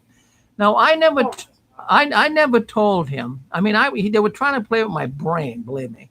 But I never told him that I was a businessman or a salesman or anything. So he says, well, I'll tell you what. He says, I'm going to bring you up to Brother Loesch's office. How would that be? I said, well, that'd be fine, Brother Sidlick. So we're walking to the elevator, and he says, oh, Brother Farron, I hear that you're a salesman, huh? Now, I never told him I was a salesman. But see, they liked that. That's all you have to be, Anne-Marie, to be on the governing body. Is all you have to do is be a salesman and be anointed. That'll get you a ticket to ride. So then we get on the elevator, and we're going up, and there's a big, tall man. He had to be, he's almost touching the ceiling in the elevator. He had to be 6'6", for goodness sakes. So he's carrying this huge book bag. So Brother Sidlick says to me, Brother Farron, do you know who this man is standing next to you? I said, I have no idea. He says, that's the treasurer of the Watchtower. And boy, all I could think about is that book bag he had was probably filled with money. So then they brought us up to the fourth floor, and we walked into Loesch's office. It was a beautiful office. He had a big aquarium in there, and you could look out. He was sitting, and the window was behind him. You could see the Brooklyn Bridge. It was a beautiful sunny day. And he says, Brother Farron, I'm so glad you could come and be here with us today. He says, and everything was so, his desk there was nothing on his desk. Nothing on his desk at all but a green Bible. Now, we haven't used the green Bible for years. I'm saying, why? I'm thinking to myself, why is the green Bible? Is this something to kind of jog my thinking or get me asking questions? So I just let it go. But that's the only thing that was on his desk was the green Bible. And then he told me that the phones were ringing off the hook. And it was like reading a script to a play. It was like a playbill. It was so unnatural. And he said to me, he says, Brother Farron, I'm so glad you came because we're having a real problem here. He says, our phones are ringing off the hook. He says, and the reason is because we have a lot of these Nephilim. Now, I know I told this story before, but people listening in, they might find it fascinating. But he said that, people are calling in Jehovah's Witnesses, that is, and they're saying that they don't like the idea of the Nephilim. The Nephilim were non-anointed brothers, and they were governing body members. They weren't governing body members. They were non-anointed brothers, but they were helpers of the governing body. So he said the phone's ringing off the hook. They don't want that. They want anointed brothers on the governing body. So that's why they had me there, because I was in good standing. But I just didn't like it. And while we were talking, a young, handsome, young Bethelite came into the office. And I was talking, my wife was with me, my former wife, Inez, and I were there. And this young Bethelite came into the office with a brown paper bag with something in it. And he kind of just abruptly came in. It wasn't even like, it seemed like it was all planned ahead of time, to be honest with you. But he abruptly came in and said, Brother Loesch, I've got something here for you. It was like he was in a play. He wasn't saying it naturally. I've got something here for you, Brother Loesch. So Brother Loesch says, well, oh my goodness, give me that. So he took the bag. And then he says to me, he held the bag up. He says, Brother Farron, do you know what's in this bag? I says, I have no idea what's in that bag. He says, this is a brand new book. He says, it just came off the press. And he says, I want to assure you, Brother Farron, that all these new publications, when they come off the press, they bring them to the governing body. We read it, we sanction it, we check it off to be good, and they're good to go. So, it was all so rehearsed. Why did that happen when I was there? They were really trying to impress me somehow. And then he took me into the governing body room where the governing body met 10 o'clock every Wednesday, he told me. He says, now, this isn't the normal tour, but I want you to see this, Brother Farron. And they had this huge desk. It had to be 20 feet. I'm serious. It was the biggest desk I've ever seen in my life. And he said, this is where we meet every Wednesday at 10 o'clock. And then he said to me, do you think that all of the governing body feel the same about things that come up in these meetings? He says, you think we differ in opinion? I says, well, you more than likely do. He says, well, we do. He says, we're not all on the same way of thinking. We vote, and then we find out whoever votes for whatever, and we get the most votes, that's what we run with. But it was just a very business-like day, Anne-Marie. I could see it was more business than religion. Yeah, I'm not hearing you say that they mention we pray, we write down our differences, and we look up scriptures that maybe could help us come to a unanimous decision comfortably. It's all about business. I mean, it sounds like you're describing a large boardroom. And I think you mentioned at another time of telling the story that you noticed there were a lot of liquor bottles on a wall or on a shelf or something. I don't remember that. I don't remember that. That might have been Johnny, the Bethelite. I don't. That's what stuck out at me, that they were very expensive liquor bottles, very expensive liquor bottles, right there on display in somebody's office or somewhere. Oh, okay. Well, no. In fact, when I got back in and examined, there was I took a picture of Brother Loesch. I believe that's what I might have mentioned. When I blew the picture up, it did look like liquor bottles, but I can't say for sure, but it did look that way. But I can't say for 100% certainty. But the one thing I will say for certain is there was a real effort for Brother Loesch. I met his wife, and there was a real effort for him to stay in touch with me even after I left.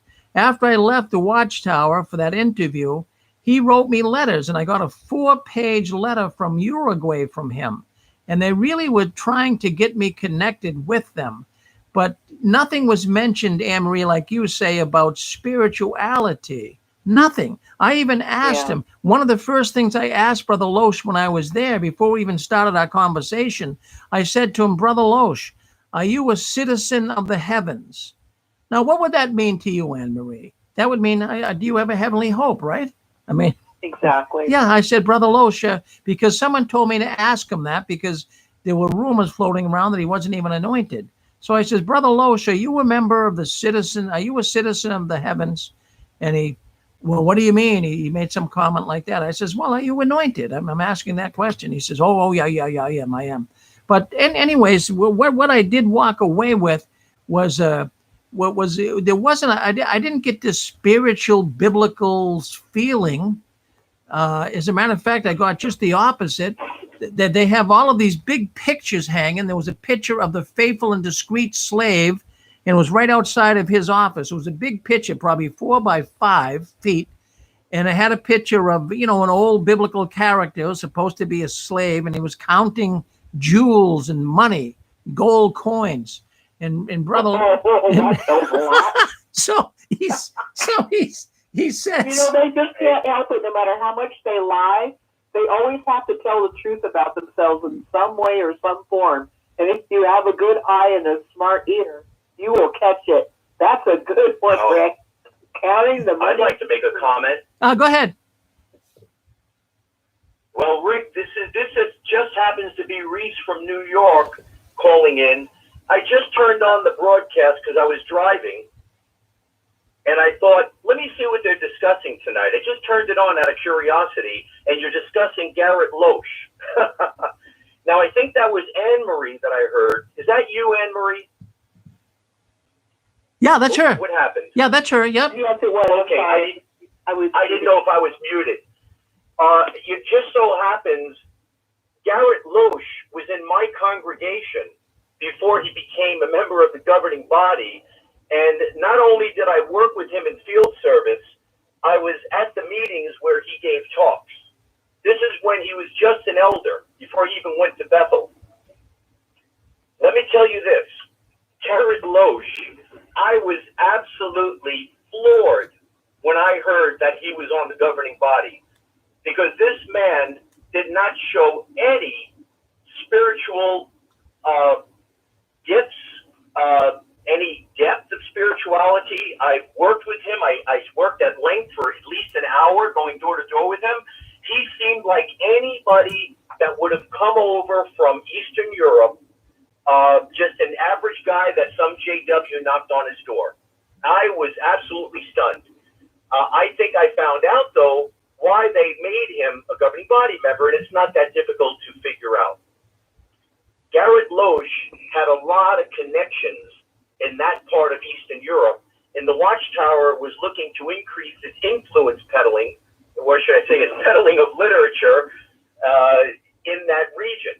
So this guy was well connected with all kinds of, local politicians and maybe Secretary of Commerce, to be able to get favors in Eastern Europe. That's how it works. You get to know people in different government offices if you want to open a business or something. So they tend to be more savvy than the average American would be. But I'm telling you, Garrett Loesch was honestly less spiritual than the average garden variety Jehovah's Witness that I had met. Well, Reese, I believe you because I kind of walked away with the same feeling. I really, really did. That's interesting you bring that up. Geez, it's so good to hear from you. In fact, they were talking, there was a man on earlier talking about you. He says he missed you. Really? Yeah, in fact, just about Who was that? I don't know. Anybody I might remember? Well, he's out of New York, but no, he never called in before, but he's been calling in a couple of times here in the last couple of weeks, and he says he misses you. And he said that he kind of is on the same train you're on. He seems to go a little deeper down some of these rabbit holes. I says, now, maybe you could come on your own program here. But wait a minute. Yeah. He went deeper than I've gone down the rabbit holes? Yeah. Am I understanding that correctly? Really, I said, well, look, we can't discuss this tonight. I said, you're just coming in bits and pieces.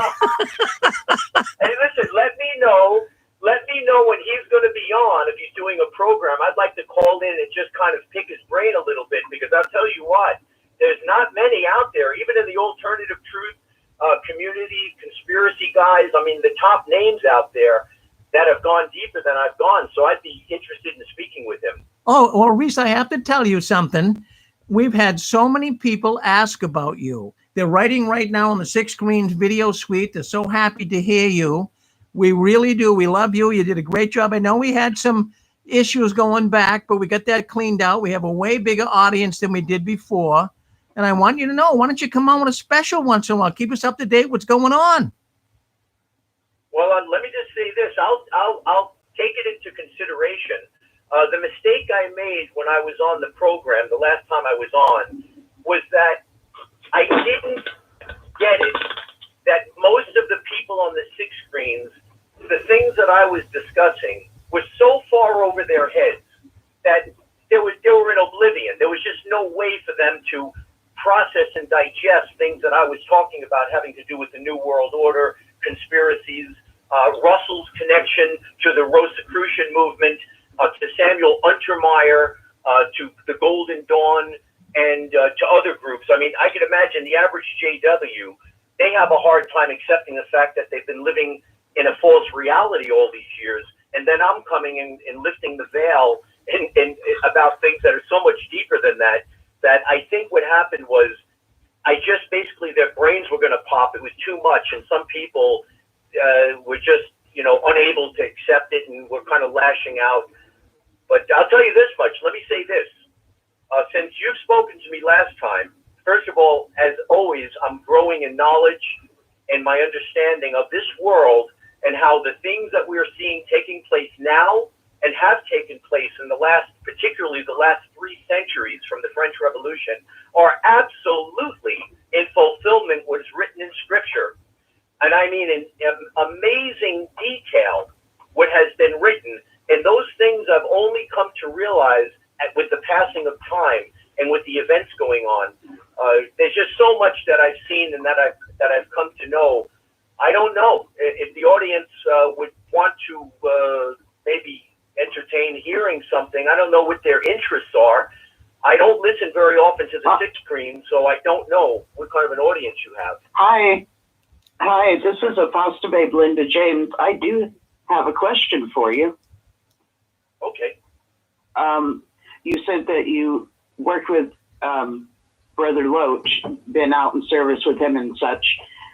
Did you ever witness him partaking of the bread and wine that would confirm him being an anointed brother? Yeah, here's the story behind that. Because I almost fell off my chair when I was told. You see, what happened was I had left the witnesses by the time that it was around the same time. Rick, do you know when Garrett Loach was brought into the governing body? I believe he came in around 1982. 82? No way. Well, no, hold on. No, wouldn't have. I'm sorry. I'm jumping ahead of myself here. I think you mean 92. Maybe 92. Well, it was in the 80s, but it might have been the late 80s, but I know it was the 80s. Yeah. All right, Rick, I think what may be happening, because I know for a certainty, I was there when Garrett Loach just came from Eastern Europe, and he was transplanted into my congregation here in Queens, New York. I think you might be confusing when he got involved with the witnesses, possibly. Well, that's a possibility. What do you say? In the 90s he came in? Yeah, he was, and I remember seeing him around 1990, let's say 93, 94, approximately. It could have been a year or two before or after that. Well, that makes sense. And he was not, but here's what's more important. What shocked everybody, and I knew people, as I say, I'm not the only one that knew him. I know people that had him over for dinner pretty regularly, is that he did not partake when he was in the congregation with me. He did not partake. And what happened was a lot of people, it was raising eyebrows when suddenly, when he went to Bethel, he started partaking. Because a lot of people said, look, I know Garrett Loesch personally. And this guy, I mean, I don't like to put people down. He was a nice person. I'm not going to trash him. He was a nice individual. I've met some real SOBs in the Watchtower, mean-spirited people that I would trash, but not Garrett Loesch. But he did not have any spiritual gifts. He did not have any great comprehension of Scripture. He was not able to extrapolate and to go into depth, even on things having to do with the Watchtower or chronology or anything else having to do with spiritual understanding. So all of a sudden, this guy starts partaking, and I think what happened was people figured it out, that, hey, to be on the governing body, you have to be partaking like you're one of the anointed. So he, all of a sudden, wink, wink, started partaking, and that was that. But I do remember the reaction. A lot of people, you've seen a lot of raised eyebrows when that had gotten out. Well, you're right with that. I just looked it up, and that would be 1994 that Garrett Loesch was assigned to the governing body. That was it. That was the year, because he was in my congregation the year prior to that. So that would have been 1993 approximately to 94, and it wasn't a very long time that he was there. He kept a low profile. He was never outspoken. He was not gregarious. He was a nice person, but a very laid-back person with a low profile. So when we heard he made the governing body, I knew some, being from New York, because I found out traveling outside of New York, I had come into contact with some of the really top Jehovah's Witnesses, in particular, members not just of the governing body, because I knew some governing body members personally, because I went to another congregation in Manhattan, and so I got to know some of them were spiritually gifted. Brother Gangus was pretty, as far as a witness goes, a gifted man, and a man of genuine humility and piety. But Garrett Loesch was just the opposite. I mean, I know a circuit overseer I had. There was a circuit overseer. What was his name?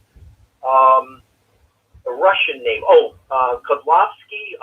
Arlovsky, something like that. This guy, unbelievable. I never met, in all the years I've been involved with the witnesses, Arlovsky, I think his name was. Similar to Arlovsky. Malovsky, that's what it was, Malovsky. You had to hear, I mean, honest to God, people used to listen to this guy like he was sitting at the feet of Jesus on the Sermon of the Mount. This guy was an amazingly gifted speaker, a degree of genuineness and heartfelt expression that I had never seen in a witness. Maybe I can count to 3 in all my years of experience. And I knew the top guys at Bethel, people that were from Gilead, the traveling overseers were usually not that gifted, but this guy was. As a matter of fact, I was trying to look him up because I wanted to contact him and have a personal one-on-one with him, of course, with the knowledge that I have now, and not to do so to basically blow his mind and to shake his world up, but out of appreciation for the fact that he seemed to be someone that God would want to be called out of this cult, if he's still in it, which I would find hard to believe. Well, that's amazing. That's amazing. I mean, you know so many people, Reese, and it's something that you should share with us. Yeah. All right, how about this? Let me share this with you. This one blew my mind. I know. Remember, Rick, when I came out with the the occult imagery in the Watchtower magazines, which that book, Tower of Darkness, goes into. But I found images that even Tower of Darkness did not find in the December 15, 2013 Watchtower. I could never forget that issue that had numerous really occult and satanic images in it. Now, what I did with that is I just so happened to be I was a good friend of a guy in Bethel. He's still there in the art department. His name is Kerry Gilbert. I contacted Kerry Gilbert, and it was not easy to make contact with him. I had to go through the switchboard. They were left and right being deceptive with me. They wouldn't give me a straight answer. I left messages. Well, one day, I finally got a return phone call from him, and we had a nice conversation. And it was nice until I got his email address and sent him the information with the detailed imagery, blown up, images of not only that Watchtower image, but some of the other ones that I had. And I was amazed really, that this guy, and again, Kerry Gilbert was one of the more spiritual people, someone who was very sober-minded, very devoted, and I thought I would at least hear from him, wow, I can't believe that got past me in the art department. Rick, you know what I think now from his reaction? I think Kerry Gilbert knew full well about it. He probably knows about Tower of Darkness as well as these other images. And he said, oh, shoot, the cat's out of the bag. And I know the Watchtower probably listens in on my phone calls and reads my emails. So he sent me a pretty curt response in which I sent him one in return, basically citing scripture verses. But that was one. The other one, does this name ring a bell with you, Rick? Drew Wasco. It does. I've heard it, but I can't tell you who he is. No. Yeah, very prominent. Drew Wasco is like a traveling overseer, one of the anointed. And again, like Brother Malofsky, Drew Wasco was one of those three people I mentioned to you that were the most spiritually gifted that I ever encountered in the Watchtower. And I mean, a person who seemed very genuine to the core. I spoke with him, and do you know what his response was? Rick, he almost fell off his chair when I emailed him the pictures and he opened them up. He was absolutely dumbfounded, and I mean, really disturbed over them. So much so that I could hear him quaking in his voice. So I had a pretty lengthy discussion with Drew Wasco on the phone, and I told him, Drew, look, I believe that you're someone of genuine spirituality.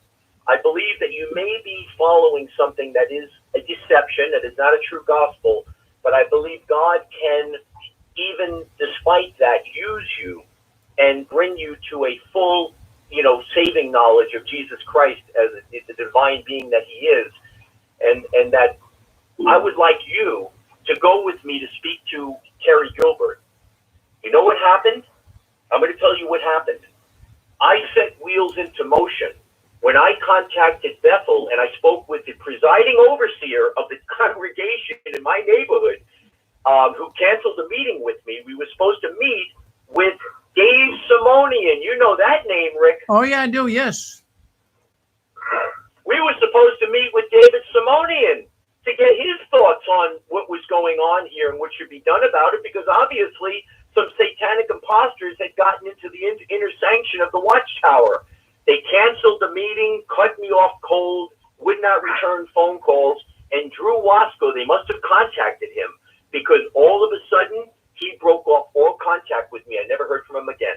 And that's the end of that story. Well, that's how those stories end, Reese. My goodness, you got so much to share with us. Look, why don't you do this? Write me at JW. You still got the same phone number or what? I do, yes. All right, well, let's. I'm going to get a hold of you, and you get a hold of me. And you still got my number, and we're going to talk. I want to get you back on here. Now, things have changed. We have a different audience. We have a lot of people that got out. They're now willing to listen to what you have to say. The COVID is moving people to the exit door. So we're going to get you on, and we got to get you back on here, Reese. Well, I'll tell you what. Here's what I'll do. because I've given a lot of thought. I made guest appearances on other networks, but they're nothing to do with the Watchtower. Most of these are going into New World Order, investigating 9/11, JFK assassination, what's really happening with COVID, things of that nature. But being that your audience has a lot of interest in the end times, and I would possibly come on and go into the grand plan of basically the last couple of centuries for a new world order that everything that we're seeing right now plays into. And I see it with such clarity now. It amazes me that I've come to understand it to this degree, because it's taken a long time to do it. You get basically sidetracked. There's many things there that are intentionally put into the truth community to derail you or to misdirect you. But I've come full circle now, and being that I have what a lot of people in the old truth community don't have, and that is a real deep knowledge of Scripture, I'm able to combine that with my knowledge of this New World Order conspiracy and Russell and how Russell played into it, and how they were using him for other agendas as well as the Watchtower. And I'll tell you, I see it in pretty clear focus. They may be interested in hearing this whole big picture of where we are right now and where this is going. Oh, then absolutely right out of this, the Book of Revelation. Well, they'd love to hear it. I mean, it's a new audience. They'd love to hear it. Have you listened to Dan and Angela? Have you listened to Dan and Angela's show? I haven't. I really don't put in. When are they on? Oh, okay. So they'll come up next, and they're not on next. We I'm have Matt coming to you. Yeah, they'll be on it. Okay. And let me, whoever that was, let me ask you, what do they cover? What topics have they been covering? Very similar in my mind to what you're talking about. So to me, you sound like a smooth fit for that, but I'm just putting the theory out there. I'm just putting the idea out there. I'm not assigning anything, or I might be off. I don't know. Well, hey, Rick, let me just say this, and I don't have time to go into it right now, but I'll just leave you with something to think about. I can show you demonstrable proof that this whole thing with COVID was planned, as was the September 11th attacks, which I could also show proof for, but that's another subject. With them, these people operate in a satanic occult network. And I'm going to tell you this, and it only comes from many years of learning of how it works. They are beholden. Remember in the book of Job, there are certain ground rules that God set out that even the devil himself must abide by. One of those ground rules is, and it's actually spoken of in the Old Testament with the prophets, that the same as God cannot do anything without first revealing it to the prophets. Satan himself cannot carry out his evil program over this earth without first revealing or telegraphing it in different ways. And many times he does it through television, movies, books, other things that will telegraph it. And I will tell you right now, this COVID virus was telegraphed many years in advance. As a matter of fact, I will show you a book by a famous author who publishes science fiction that he gave almost the identical scenario using the same words of a virus that came from Wuhan, Japan. I mean, I think this goes back to almost 15 or 20 years ago. Well, geez, well, that sounds like that would be a great program. Look at Reese. Here's what we want to do. My goodness, I'm so glad you made my night. Really, I'm so glad to hear from you. I'm serious. We got a new audience. I'll have you back this time too. I'll have you back. I won't leave you out there dangling. All right, listen. Okay, yeah. I'm sorry to call in. I don't like to call in and interrupt and just circumvent whatever the conversation was. But when I heard Garrett Loosh, I had to call in because, I mean, I couldn't believe it. Of all the people that were ever brought into the governing body, you could have asked me put 1,000 names in front of me. I would have never picked his name out of that list. Yeah. And I assure you, everyone else attending that congregation would say the same thing. Of course, they never say it openly because they'd be afraid of reprisals. Can I ask him a question, please, before he gets off? I want to know if the gentleman is willing to do more than titillate our ears. We're all on the edge of our seat listening to you. Trust me, we're all listening, and we're all glad you called in. and Rick is asking you, would you be willing to come on as a guest show or whatever? I'll give you my show. I don't care. I would love to have you and what you know on the six screens, because we are all wanting truth. That's why we're here. Are you willing to do like at least one guest show? And I'll give you mine, or whatever Rick has. Are you willing? I'll be happy to do that, or I can come on as a guest host on someone else's show, and we can kind of have a dialogue with questions and answers. Whatever works. Callers calling in. Well, you got it. Great. If you want to be on my program, I'd love to have you. Yeah. There you go. Dick, which show do you have? Scandals of the Watchtower. Ooh, good one. That's next Saturday. What do you say? Yeah, sure. I could do it. I have no plans. Well, what we'll do? That's usually good for me. All right, why don't you come on Dick's program? In fact, call me, Reese. We can talk about this. Come on Dick's program. Then I'm going to set you up where we got a program that you've been in. It's called the Watchtower and the Occult Connection. Let's bring that back. Let's bring it back, you know? All right. I'll tell you what, because this audience is ex-Jehovah's Witnesses for the most part, probably a program that goes into the occult connection of C.T. Russell and the early Watchtower would probably be one that would be most appropriate. But outside of that, because I like to move beyond the past, beyond the Watchtower, what we are seeing unfolding in front of us is this Antichrist New World Order monstrosity that is being erected around us. It's accelerating right now with COVID and the unseating of Trump from the presidency. They had to get him out because he was standing in the way of the New World Order and the values of the New World Order.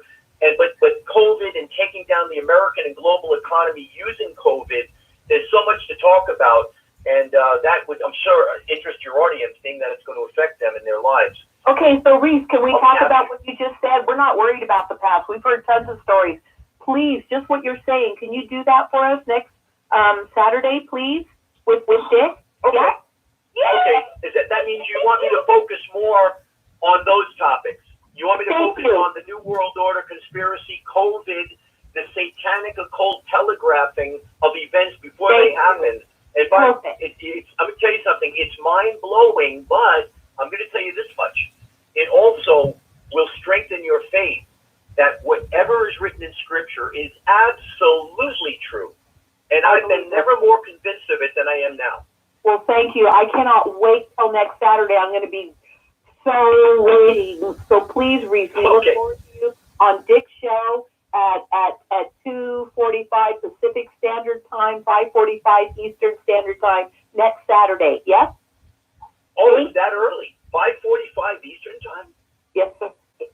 In the evening. That's not early. I didn't realize the broadcast was even on until later than that. No, Rick has a few shows.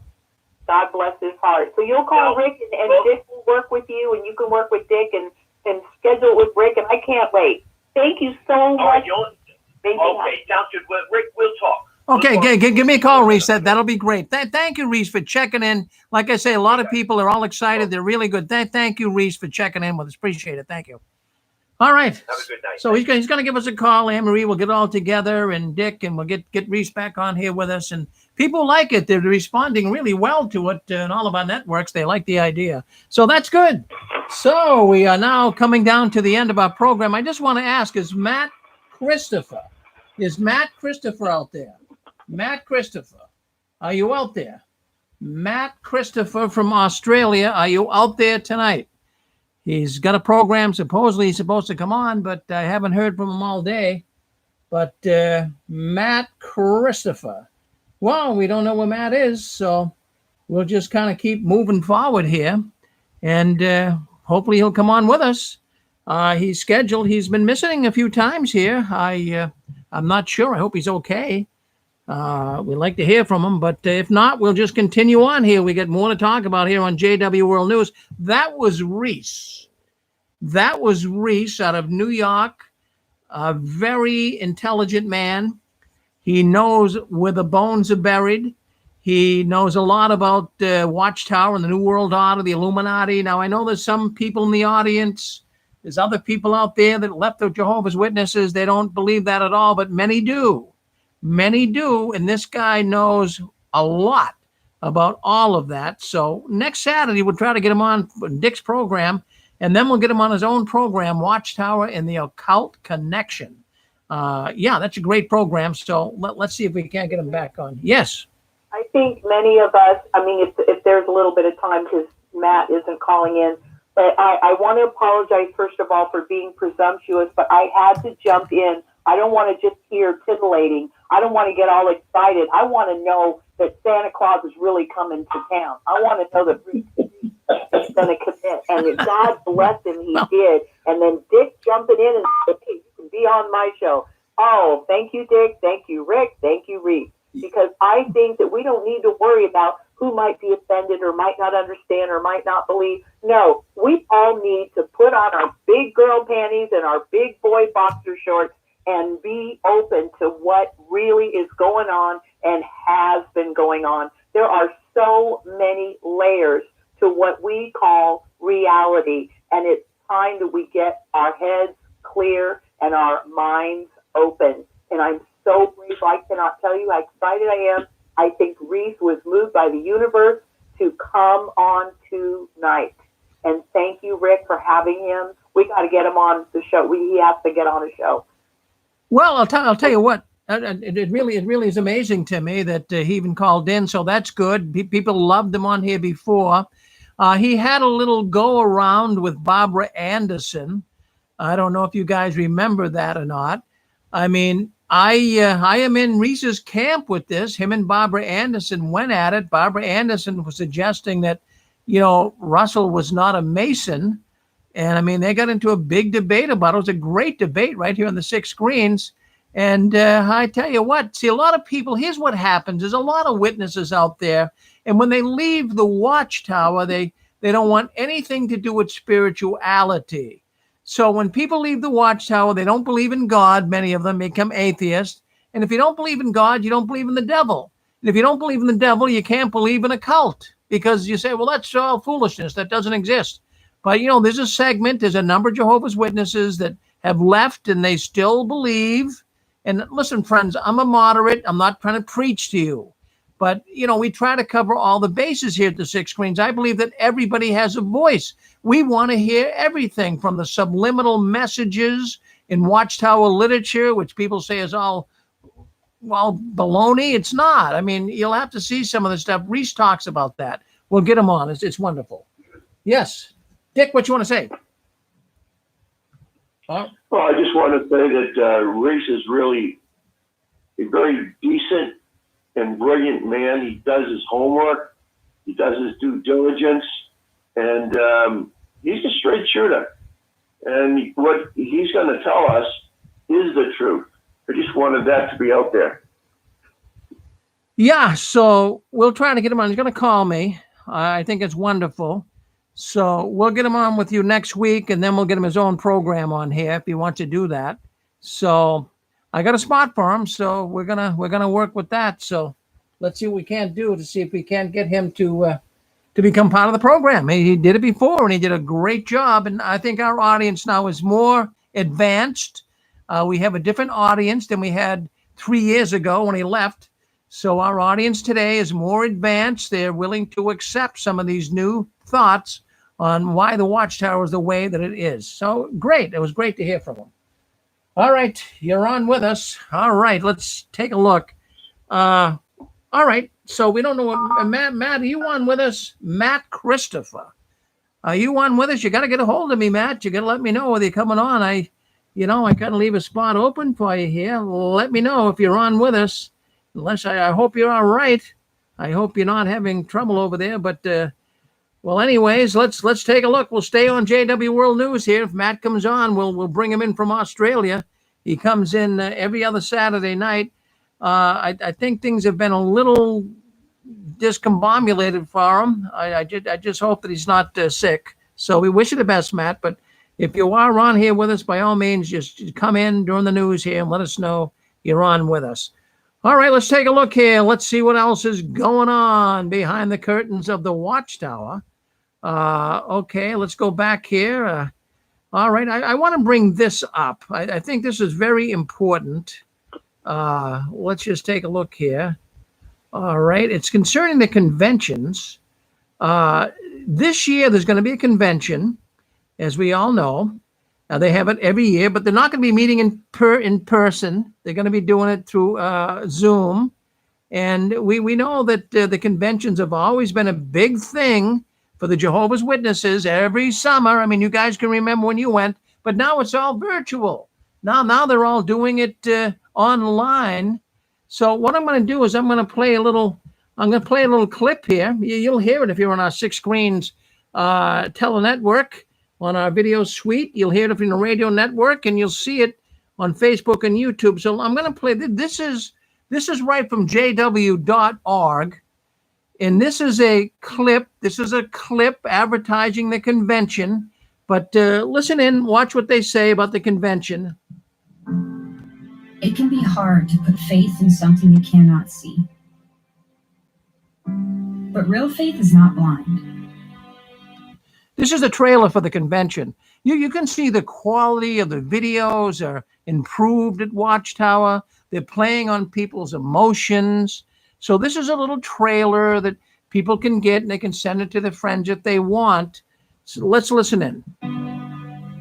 Real faith is based on facts, on realities,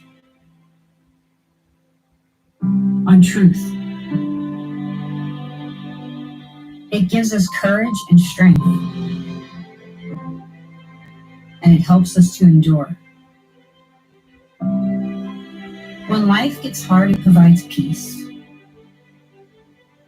It reminds us of our purpose, and it brings us real joy. Learn how to build and strengthen your faith at the 2021 Powerful by Faith Convention of Jehovah's Witnesses.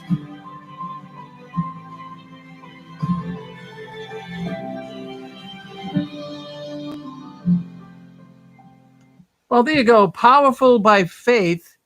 Well, that's the theme of the 2021 Convention of Jehovah's Witnesses. But, you can see what they're doing here.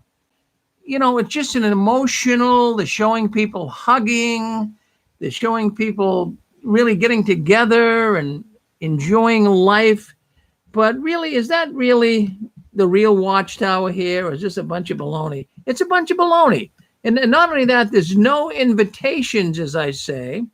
There's no invitations. Now, every year for a convention, I can remember when I was a witness, they'd give us a bunch of invitations and would all promulgate ourselves through the territory, handing out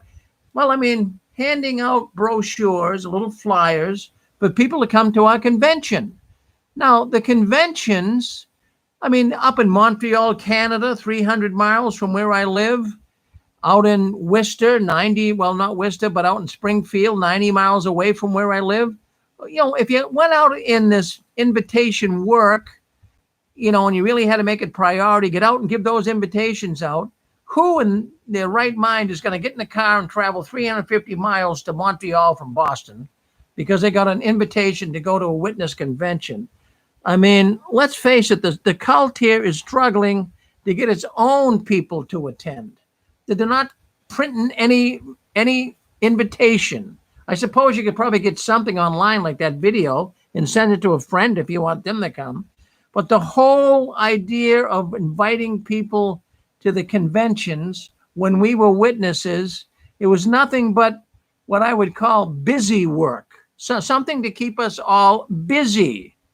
And as I mentioned earlier, no one in their right mind is going to get dressed up. In this particular case, because it's all online too, no one in their right mind is going to get dressed up and go online and in their own house. That would be crazy, right? So, but even as I said, people, even when we were in before COVID, they'd have to drive to a convention. Nobody did that. All of these invitation campaigns, in my way of thinking, were an utter waste of time. Just like all the other door-to-door work was. An utter waste of time. Do you know how many hours it took to bring a witness to baptism? How many hours do you think it took to bring a witness to baptism? Well, how about 9,000? Over 9,000 hours of people going out in service to bring a witness to baptism. all of this going out and giving invitations for the conventions, it was nothing more than cult busy work to keep the sheep busy, too busy. And that's what they did. The Jehovah's Witness leadership was so concerned about getting their message out that they should have paid advertising. They should have gone on TV. Why couldn't they do that? They come into a big city like Boston or Seattle or New York. Why couldn't the cult leaders at the Watchtower? Why couldn't they take an ad out on TV or on radio during the news hour? Hey, we got the witnesses meeting in town. Come and be with us. No, they wouldn't do that. I mean, they could reach so many people, but they would not do that. I thought for years that it was really ineffective going door to door, leaving these flowers or these flyers. No one was going to come. I mean, really, stop and think about it. Back in the day, 30 years ago, when we had conventions in the big cities, I remember, and you guys can probably remember too, there'd always be, 2 or 3 people that would wander in, and these were the local people. They didn't have to travel 2 or 3 hours to get there. They lived in the city, and they were just going to come in out of curiosity, and they would want to come in and see what's going on at Jehovah's Witness convention. And invariably, I have to say this, I'm not downing homeless people here, but invariably, a lot of these people are homeless, and there's something wrong with a lot of these people that used to come into the conventions. Do you remember that? When you go to the convention and all of a sudden somebody came in kind of dressed like a ragamuffin, you say, oh, that person's coming in from the world. They were disheveled. They were unkept, smelly hobos, I suppose you could call them. And they'd usually stay for one talk and then leave. And then you never see them again. I remember that. And then at the end of the Sunday convention, they would be used as great examples of how right-hearted ones were flocking into the conventions. Hooray, hooray. Remember that?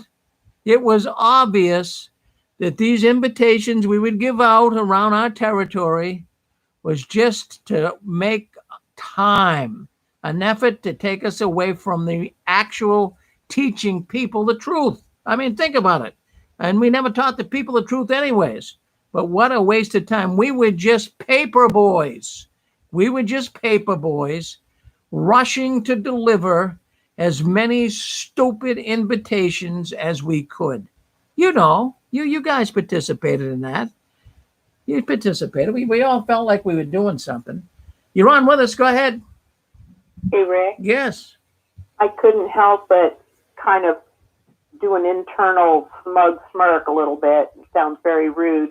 When you mentioned the theme of this year's convention, Powerful by Faith, I find it sadly amusing that when Watchtower talks about faith, they so often never say faith in Jehovah, don't ever say faith in Jesus, much less faith in the Bible. It's always by faith. Keep your faith strong. But what they really mean is in the belief system.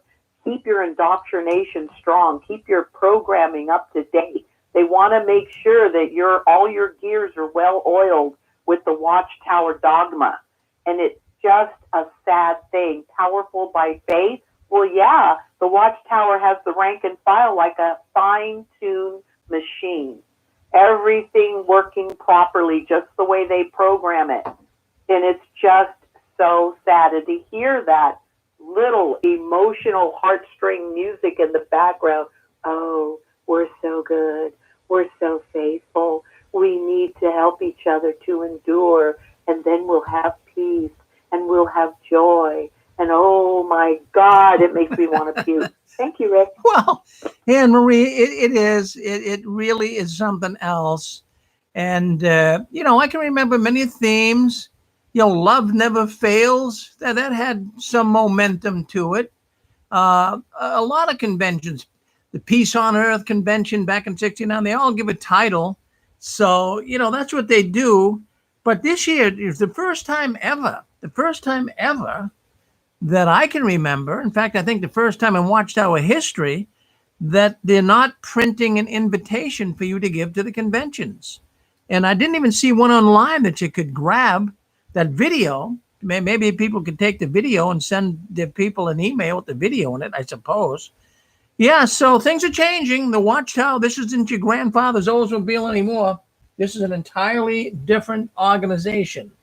Well, thank you for being here with us on JW World News. Normally, Matt Christopher would be on here with us, but we have to extend our broadcast here tonight. I thought for sure he was coming on, but I don't know why. Matt, are you out there? Matt Christopher, coming in from Australia. Well, let's hope that he's doing okay, but I wasn't sure what was going on. I guess I'll better email him next time to see what's happening with Matt. But Matt, is that you? Eric? Yes, yes, Dick.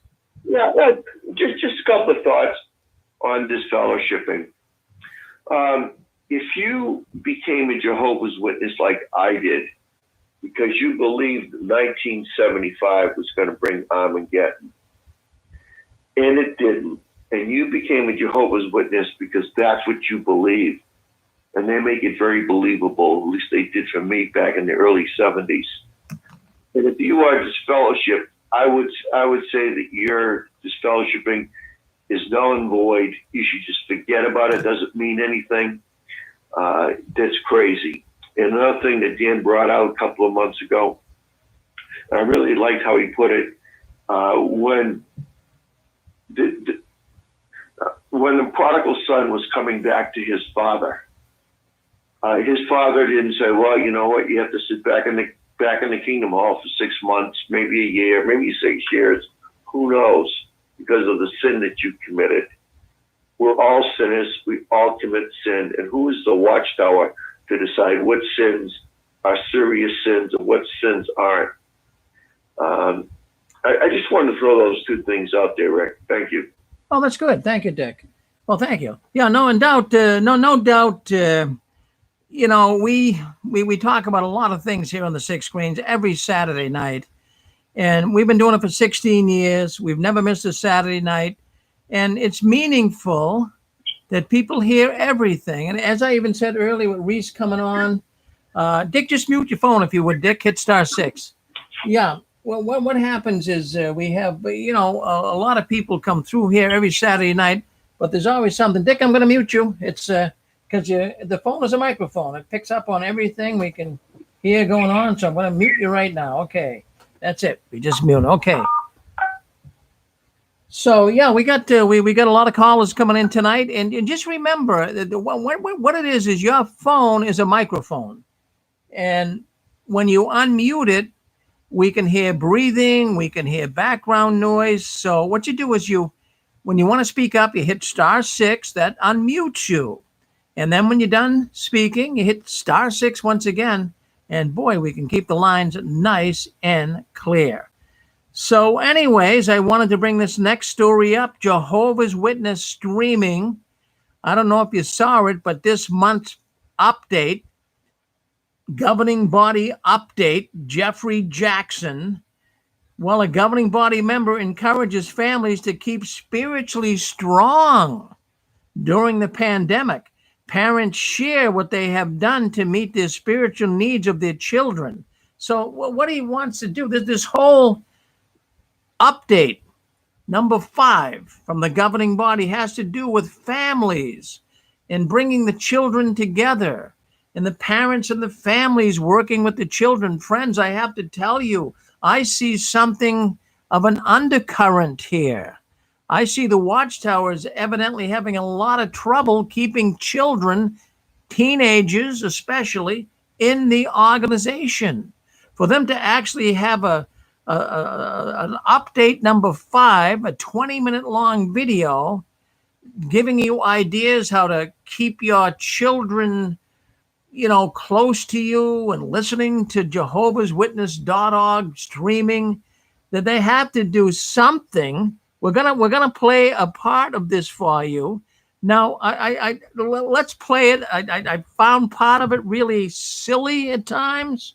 They're trying to come up with all these games and little things you can do with your family to play together to keep you connected to the Watchtower. I found this very, very fascinating and actually humorous.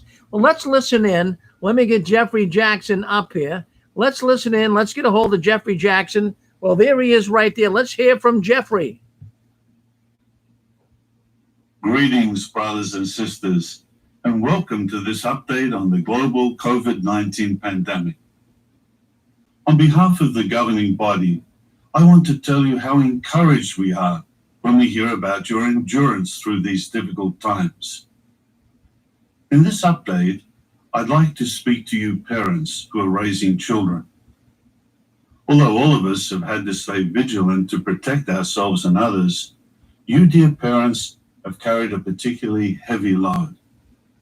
We can only imagine the deep concern you've had for your young children and teens during the pandemic. Well, see, first of all, churches are now meeting. The pandemic basically is over, right? I mean, even in California, that really held this pandemic in the most sacred order, it's now basically over. Everybody's getting back to normal to some degree. People are taking their masks off. Movie theaters are opening. People are meeting for sporting events, full capacity. And he's coming on here just a couple of days ago. This was just done, I believe, on the 18th, 17th, a couple of days ago. So he did this, from what I understand, he did this video and talking about the pandemic and how bad it's been, but not saying anything here during this update about Jehovah's Witnesses getting back. Don't you think that would be one of the very first things he would say? Brothers and sisters, I want to announce to you today that we are now starting to make arrangements to meet back in person. He didn't say anything like that. He's talking about children and how difficult it must have been for Jehovah's Witness parents to kind of work with the kids during the COVID. And I understand that. I'm not saying that it was a cakewalk. It wasn't. It'd be hard to deal with the kids. But what they're doing here, I can see what they're doing. I can see through this phoniness. They are having trouble with youth getting up and packing their bags. So they got to come on and find ways to bring the family together. Let's listen in a little more. You worry about their physical safety and their education. You've also been concerned about the emotional impact of physical distancing for many months from other children, grandparents, relatives, and the congregation. And you've handled all of this while you work to provide for them and keep up your family's spiritual routine. That's a lot on your shoulder. What a con job. What a con job. I don't know how else I would explain it, but I'm going to move up here. I'm going to move up. I want to, let me see if we can't get this video moved up a little bit, which we can. I want you to see some things here that they're talking about. Something I found very, very fast. Well, a lot of the people, if you notice in this video, they're really catering to the Indian people. They're using a lot of people that aren't from America, but that's okay. I'm not in any way picking on that, but they're using a lot of Indian people. They're really catering, they're pandering to the Indian population. There's a lot of Indian people coming here, and they know a lot of Indian people too. They're wealthy. So, I mean, the Watchtower seemed to be pandering to the Indian people. Now, I want to move up here. I'm just going to move forward. Don't worry. We're just going to move this video a little forward. I want you to see something I found really funny. Let's just try it right here. Read or watch a life story. Again, let your team choose a life story of someone they're interested in. Remember, though, that you don't have to use every suggestion. Talk to your family, pray about it, and try what you think can make a difference for you. And of course, there's nothing wrong with watching JW broadcasting during a family worship. After all, that's why we're here. But when you do, I just want you to see something here. Unlike being in 1993. I just got to show you something here that they were suggesting for the witnesses to do. Points from. Let's review. Hold on 1 second. I just want to get this point in the clip. I didn't get the where it was, but I want you to see it. Hopefully we can find it, but if not, I'll just tell you about it. So some of the games you could play with your children to kind of, you could dress them up like Bible characters, and you could do like little role playing. In fact, one family there was saying, the Indian family, that they actually wrapped their young boy in toilet paper. Now, this is a little over the top, that they wrapped the young boy in toilet paper and had him walking around the house like it was Lazarus. Can you imagine that? I mean, that's a little over the top, a wasted toilet paper, right? But they're doing everything they possibly can to keep the young people in the organization, friends. And they know that they're hemorrhaging. Young people are leaving like crazy. I don't know if you get on these Reddit forums and JWN and some of these places where people write, but Jehovah's Witness youth, they've had enough. And we had that story on even earlier from Australia. All the young people that are just losing their religion, they're leaving. It's the same thing happening here in America. So as we speak, there's many, many kids that are being lugged off to the meeting. But I'll tell you what, when they get to be a certain age, they're going to say, bye-bye, Mom and Dad. I don't want nothing to do with this. Well, I wanted to play. That's Jeffrey Jackson. Man, now look at that, man. I mean, can we find a better spokesman for the Watchtower? Could we do that? I know Johnny the Bethelite used to come on here, and he talked about Jeffrey Jackson. He didn't like him at all. And he's the one, too, that Johnny said is driving a brand new Dodge Demon worth like $100,000 probably plus. And Johnny asked him about driving a car like that. And Jeffrey said, well, what's the matter with driving a Dodge Demon? He says, well, it's got little demon emblems on it. But, Jeffrey wasn't shaken by that. But, the governing body can do whatever they want. But if you had a Dodge Demon, the elders would be pointing, geez, take those little demon emblems off. But I want to bring that up. But that's Jackson. That's the same man that was at the Australia Royal Commission back in 2017, 16 in there, and how he lied. They asked him all these point-blank questions on the Jehovah's Witnesses and how he lied. I remember he was asked by the prosecutor, do you know you have all of these people that have been sexually abused in the Watchtower? And his answer was, well, I don't work in that department. Well, what kind of an answer is that? If you're a governing body member, you should have an answer. You don't say, well, I don't work in that department, so I'm not aware of it. But this guy was well-planned, well-rehearsed when he went into that meeting. Unbelievable. Well, anyways, you're on JW World News, the news the Watchtower doesn't want you talking about, but we're talking about it here tonight. And I want to get you guys talking too. I got bracelets to give away. If we can get some women talking up here, I got some beautiful bracelets. These are not cheap bracelets. My wife, Susan, found them. I says, get the bracelets. It's important you get the bracelets. I'm not even too worried about the cost. I want to give them to people that are calling in. I want to give these out to people calling in because it represents the 6 screens. These are little octopus necklaces. They've got 6 little tentacles representing the 6 screens. It would be a pleasure for you guys to wear it. It will remember you. It will remind you at least of the 6 screens and how you're now free since you left the Watchtower. So let's get some women calling in. We got the necklaces, and I'll tell you what. Even if we can get some new people calling in, I'm in the mood today to give some things away. We get some Dunkin' Donut gift cards. If you can come on and bring up a good conversation, how about a Dunkin' Donut gift card? Friends, I love to get you on and talk with us. I mean, do you like honey dip donuts? Do you like chocolate covered donuts? What do you like? Come on, talk to us. I got McDonald's gift certificates. I got the necklaces. Well, why don't you come on? Take a deep breath, muster up the courage, and come on and talk to us here on the 6 screens. That, to me, is worth more than anything when you guys speak up. Could you do that for us? All right. Who's on with us? All right. Well, we got more stories to cover. I think we have California coming in. California. Hello, Rick. Yes. I was just going to say, I've been out of the organization for almost 40 years now, and it's very interesting when you listen to Jeffrey Jackson speak there. Rick, to me, he sounds like a computer. He doesn't even sound like a real person. He's so monotone, and it has such a hypnotic tone as he's speaking to everybody.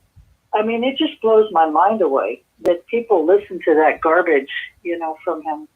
I just had to make that comment. I did. Well, no, that's a good comment, because I feel the same way.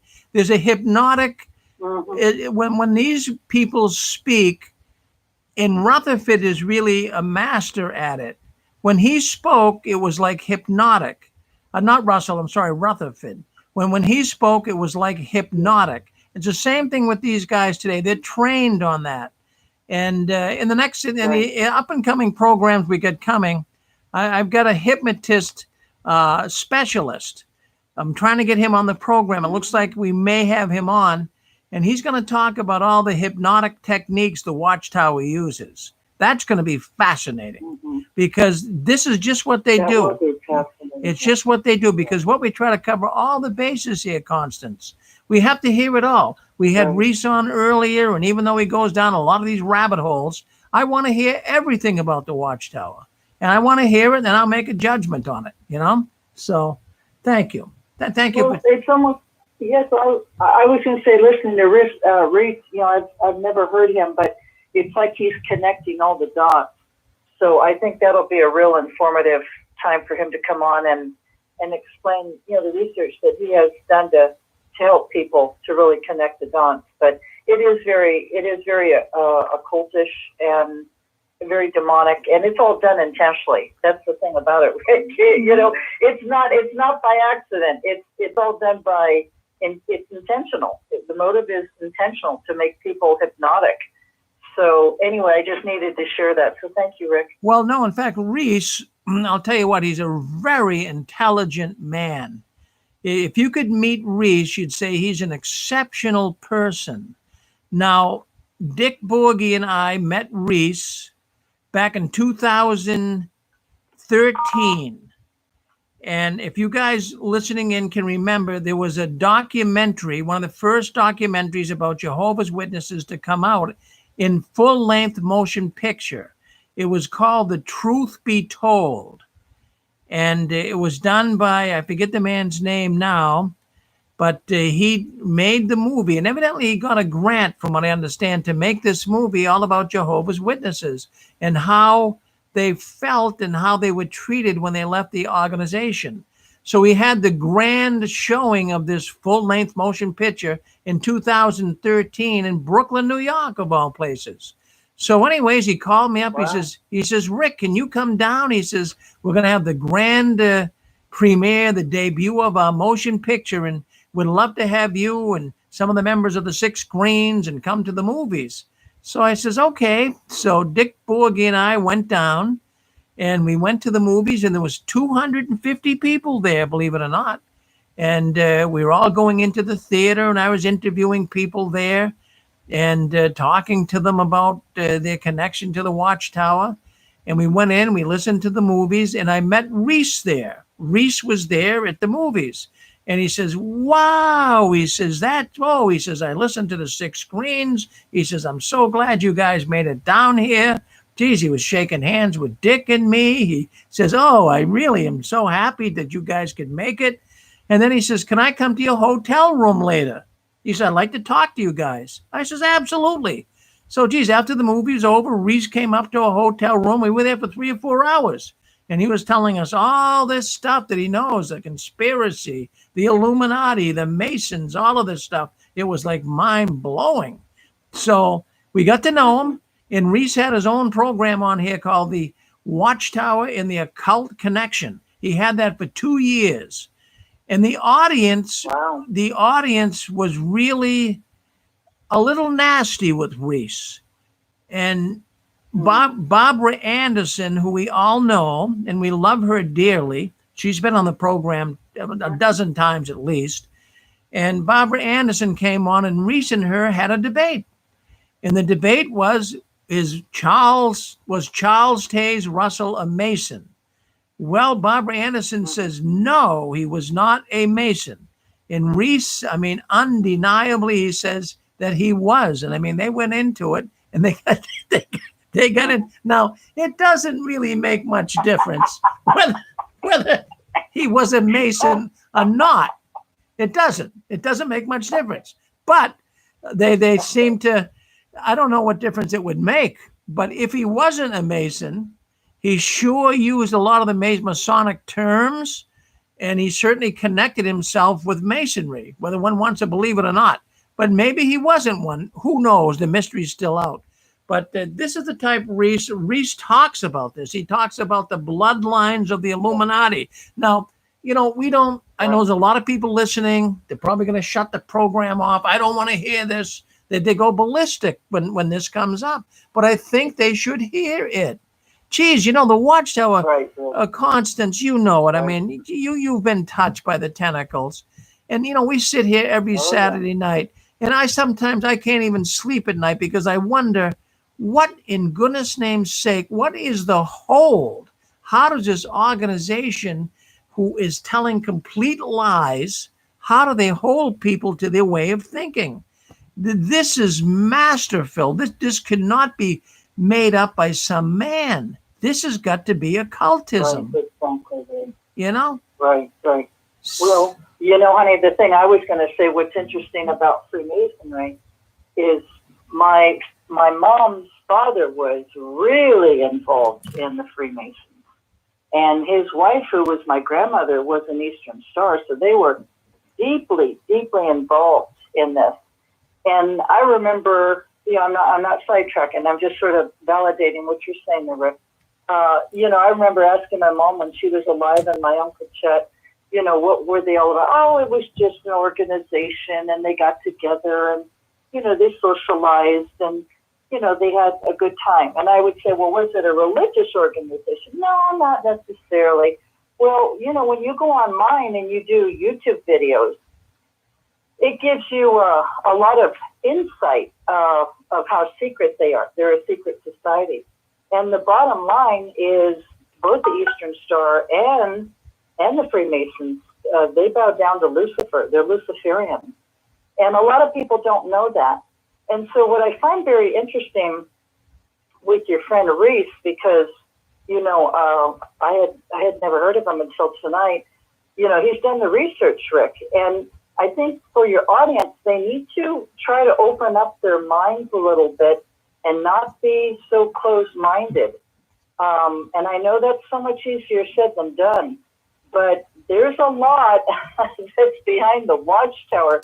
Reese was talking about the New World Order, okay? As he was talking, oh my gosh, it really got my interest. Well, is it by any chance a surprise that Watchtower's Bible is called the New World Translation? Do you think that's coincidental? So, it's going to be a very fascinating discussion that he's going to have, Rick. And I think people need to just really open up their minds and their hearts with regards to Watchtower, because, we were all duped. And if people choose not to listen to it, well, then, that's their choice. But, it is very freeing to really understand what the organization's all about and to be totally free from the spiritual bondage. That it's the grip, Rick. It's the grip that it has. It's like you say, honey, it's the tentacles of the Watchtower. What, an octopus has 8 tentacles, with all those suction cups. They got it wrapped around your throat, your arms, your body, your legs, and you're in total bondage. And so it's a supernatural thing. It's not just in the natural realm, Rick. It's in the supernatural. So, his discussion, I can tell the guy's done a lot of research and he really is very sharp and accurate. So I think it'll be very informative for people, because knowledge is very powerful, Rick, it really is. And people have a choice, but, I choose to learn as much as I can. And I'm very grateful to be out. I'm very grateful for your show and everybody on here, honey. And every time I've shared, it's always been out of love. It hasn't been to offend anybody in any way, shape, or form. It's always done out of love so people can be free. So Oh, wanted to say I thank you, Rick. get that 100%, Connie. I get that 100% from you. But thank you very much for coming on, and we're looking forward to Reese. In fact, I really missed him. Well, what happened one night is there was a disturbance, and he was thinking that I didn't have his back. If he's listening, Reese, I'll tell the story that, he was getting beat up. A bunch of the witnesses listening in, they were really beating up on him and questioning him. And they were saying that they didn't believe him. And, at some point, I let discussions go like that, but maybe I should have stepped in a little bit. But he didn't get totally upset, but he says, well, I can't come on. Your audience is not ready for the information I want to share with them. But I think they're ready. I think they're ready now, Constance. Yeah. Right. And that's the thing, Rick. Everybody's on a journey and everybody's at a different stage. And, God forbid you've been in this organization for X amount of years and you're finding out, that it's based on lies and falsehood. I mean, that's a lot. That is a lot for people to wrap around their heads. And some people, they can't accept it, Rick. But you know what? God always says he's searching for those from the east to the west who are always, looking for him. So, like I've always said, we are the ones that are really blessed to be out of that organization because, Satan appears as a devil. I mean, he appears as an angel of light, how deceitful and devious he is. So I love to learn. I love to be able to help people to understand. And when he was speaking, Rick, oh my God, the brother's right on. So it's going to be a great show. So thank you so much, Rick. Well, you're very welcome, Constance. Thank you for dialing in tonight. Always good. And you got your necklace will be on the way. Make sure I got your address. I got these necklaces. Okay, I don't know how long we're going to laugh, but all you girls out there, Pasta Babe and Christine and all you girls, you got to send me your address. I want to send you a necklace. So let's do it. Well, anyways, you're on the 6 screens, JW World News. My goodness, it's amazing. Go ahead. Yep. Yeah. I'm sorry. I wanted to see if I can kind of comment a little bit with what Constance was saying. God bless her. She's always so sweet. But when she mentioned her parents or grandparents or relatives that were in the Masons, it was the same thing with me. My grandfather was a high-ranking Mason, and my grandmother was a high-ranking Eastern Star. And, I mean, this is just a fact that we know in our family, but it was always downplayed and, not really talked about, certainly not anybody was trying to recruit.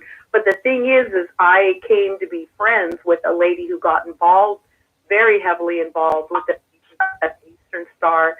And she was just telling me how wonderful it was and all the gatherings that they had and all the good things they did and their ceremonies, but she wouldn't tell me what was going on.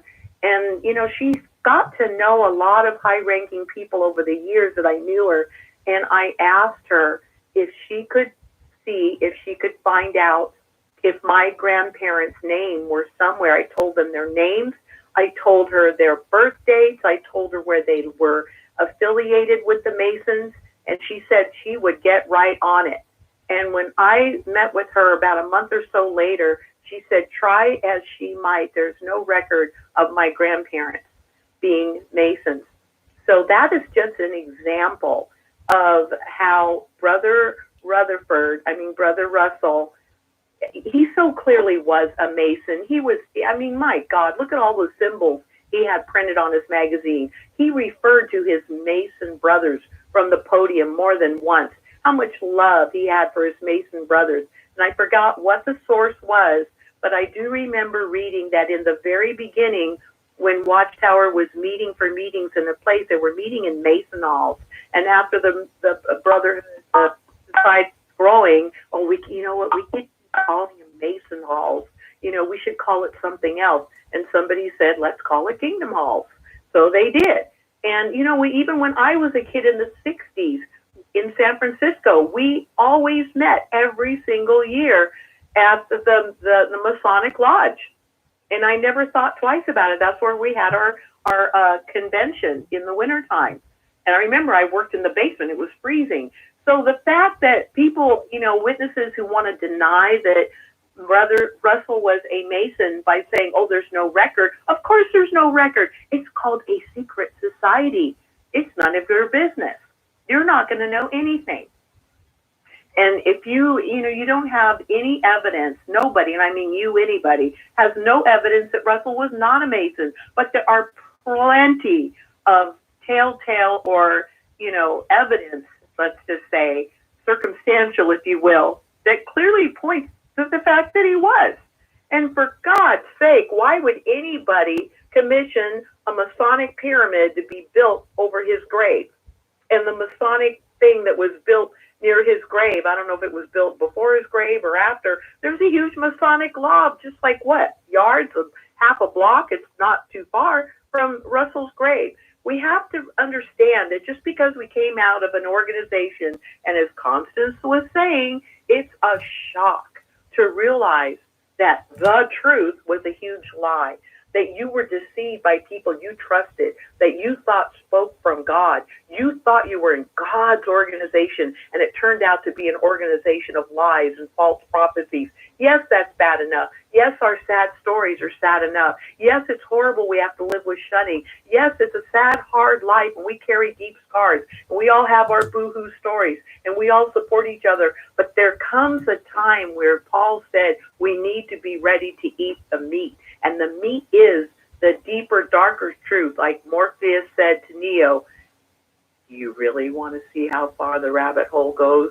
Because we have to really understand, like Constance says, this is not a natural man-made thing that any organization could have such power and such control to where people are even willing to bleed to death, where they're willing to let their child bleed to death on the altar of their religious beliefs that aren't even biblically supported.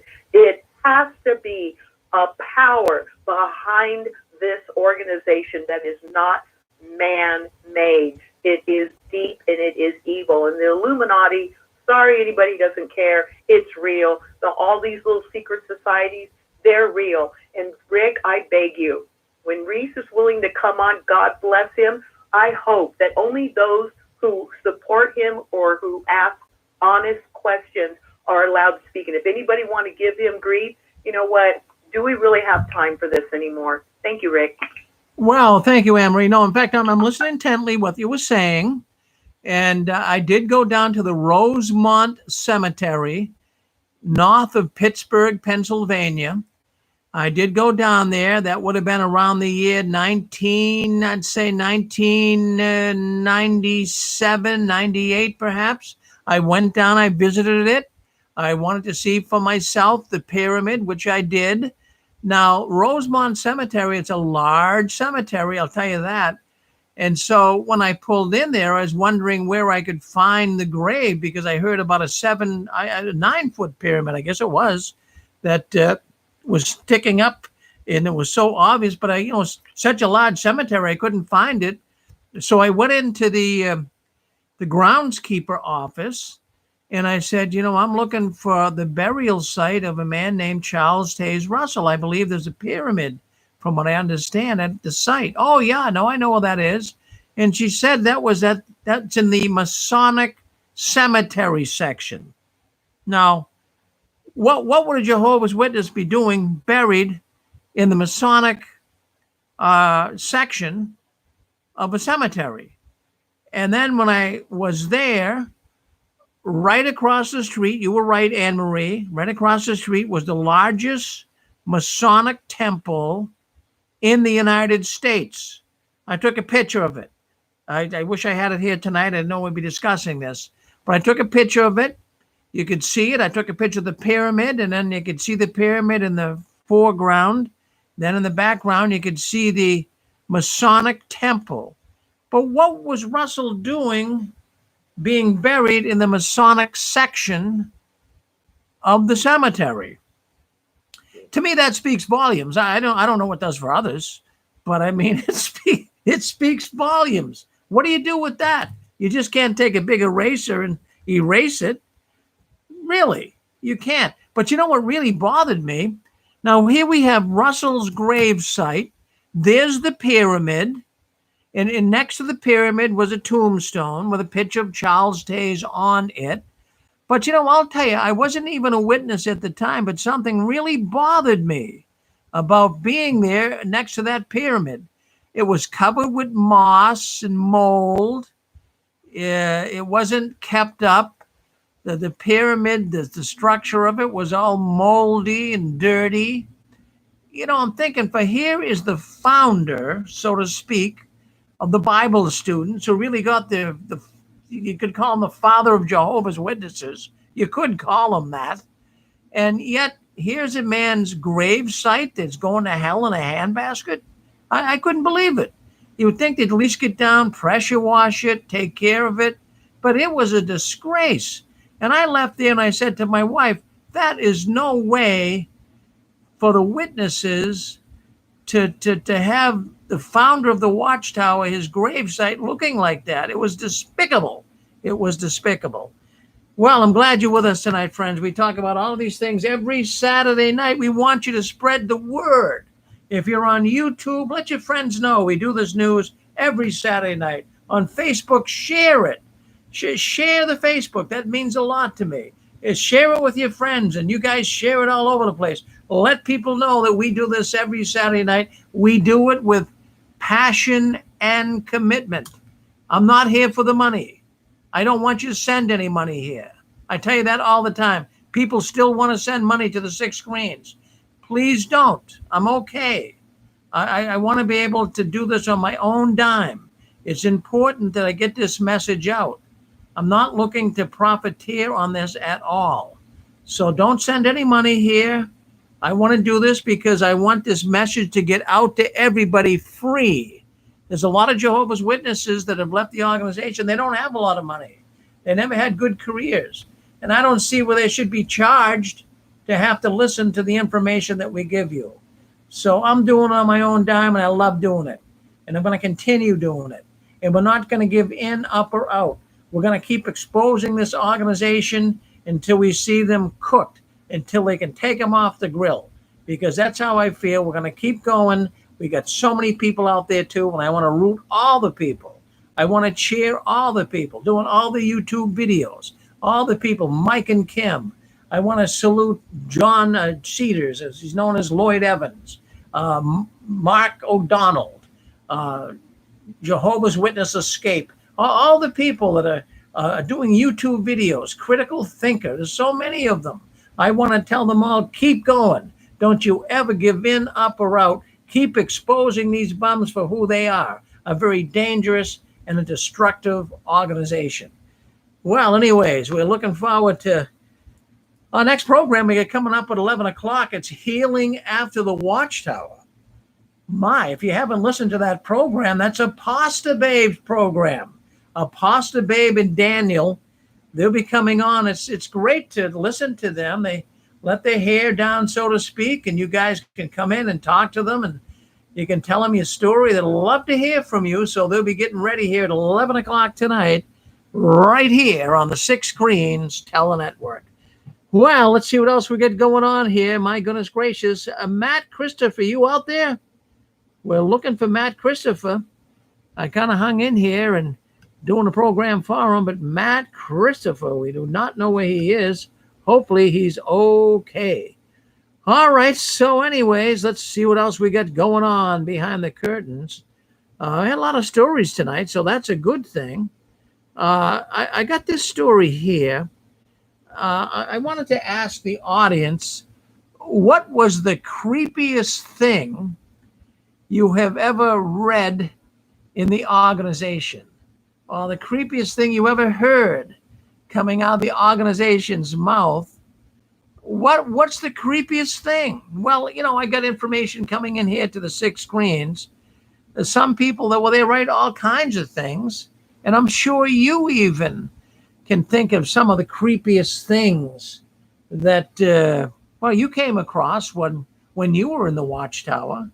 Well, many people, I have to tell you, I never would have put this on the list, but many people have thought about the Revelation book and thinking that that was a creepy read.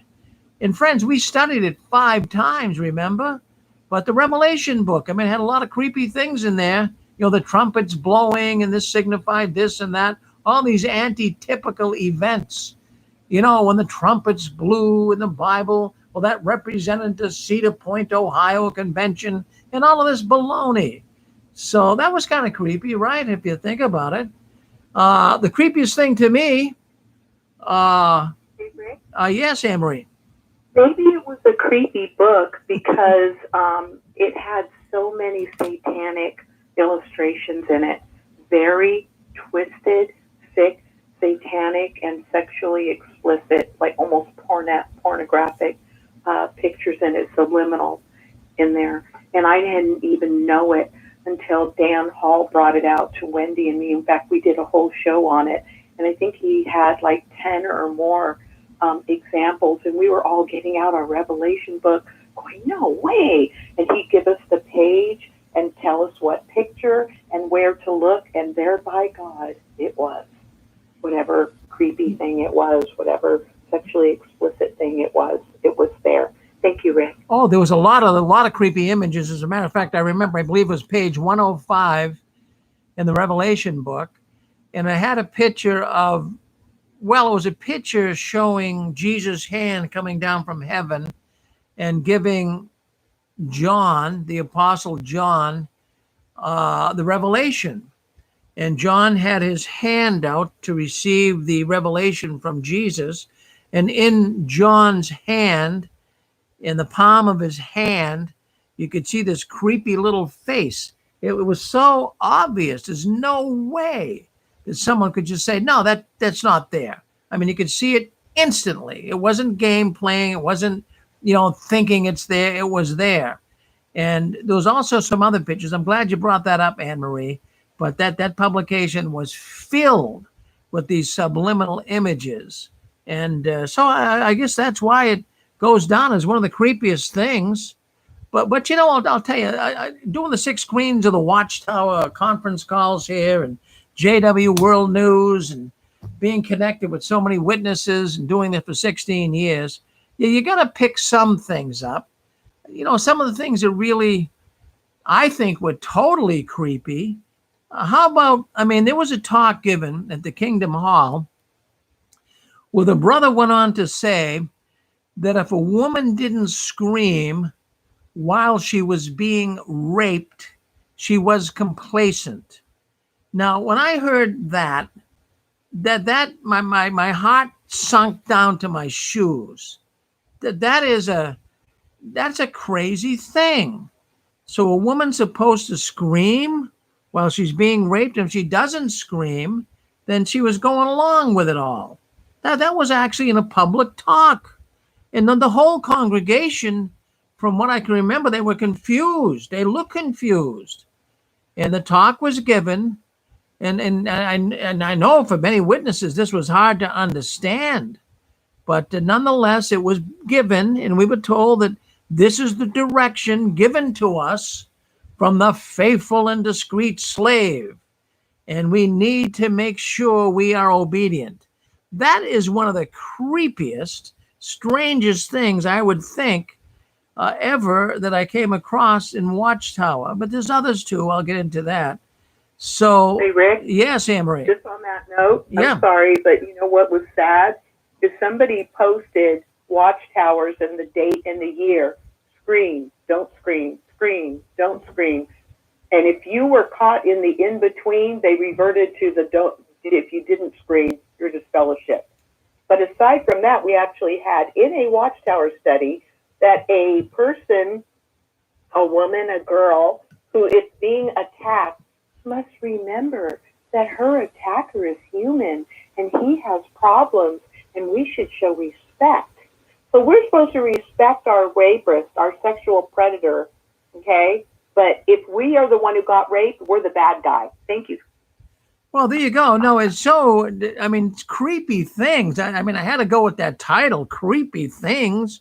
And another thing I found very creepy is, I'd be out in service, as you guys would, traveling around, going territory to territory.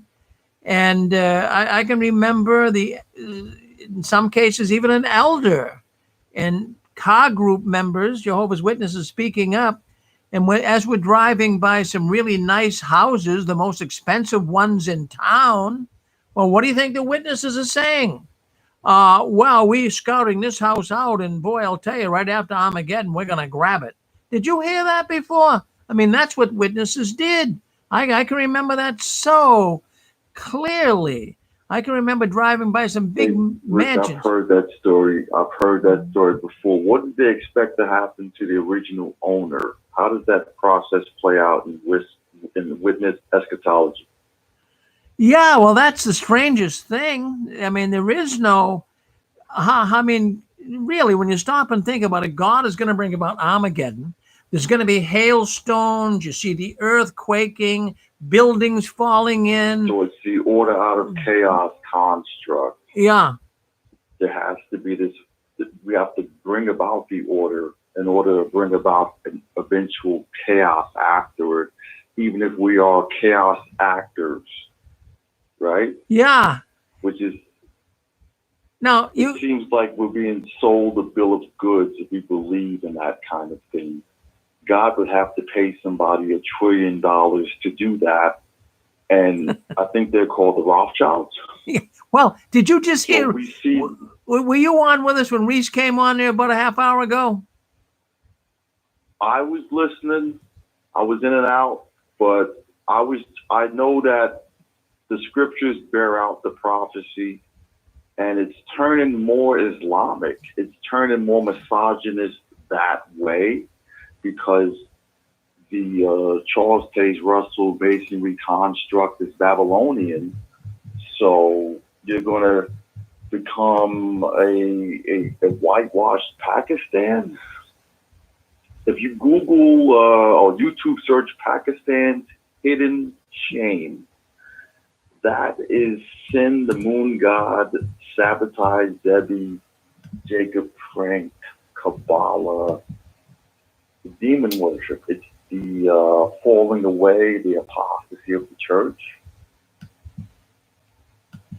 Well, we're going to be talking. We're going to have a program. Reese is going to come back, and you're going to love his program, and that's the place you're going to come on and talk to him about this stuff. I told him about you. I says, we have a man come on, and he's on the same. I says, he goes down these rabbit holes too. So I said, it looks like it falls along the scriptural path of 666, which was pictured in Solomon.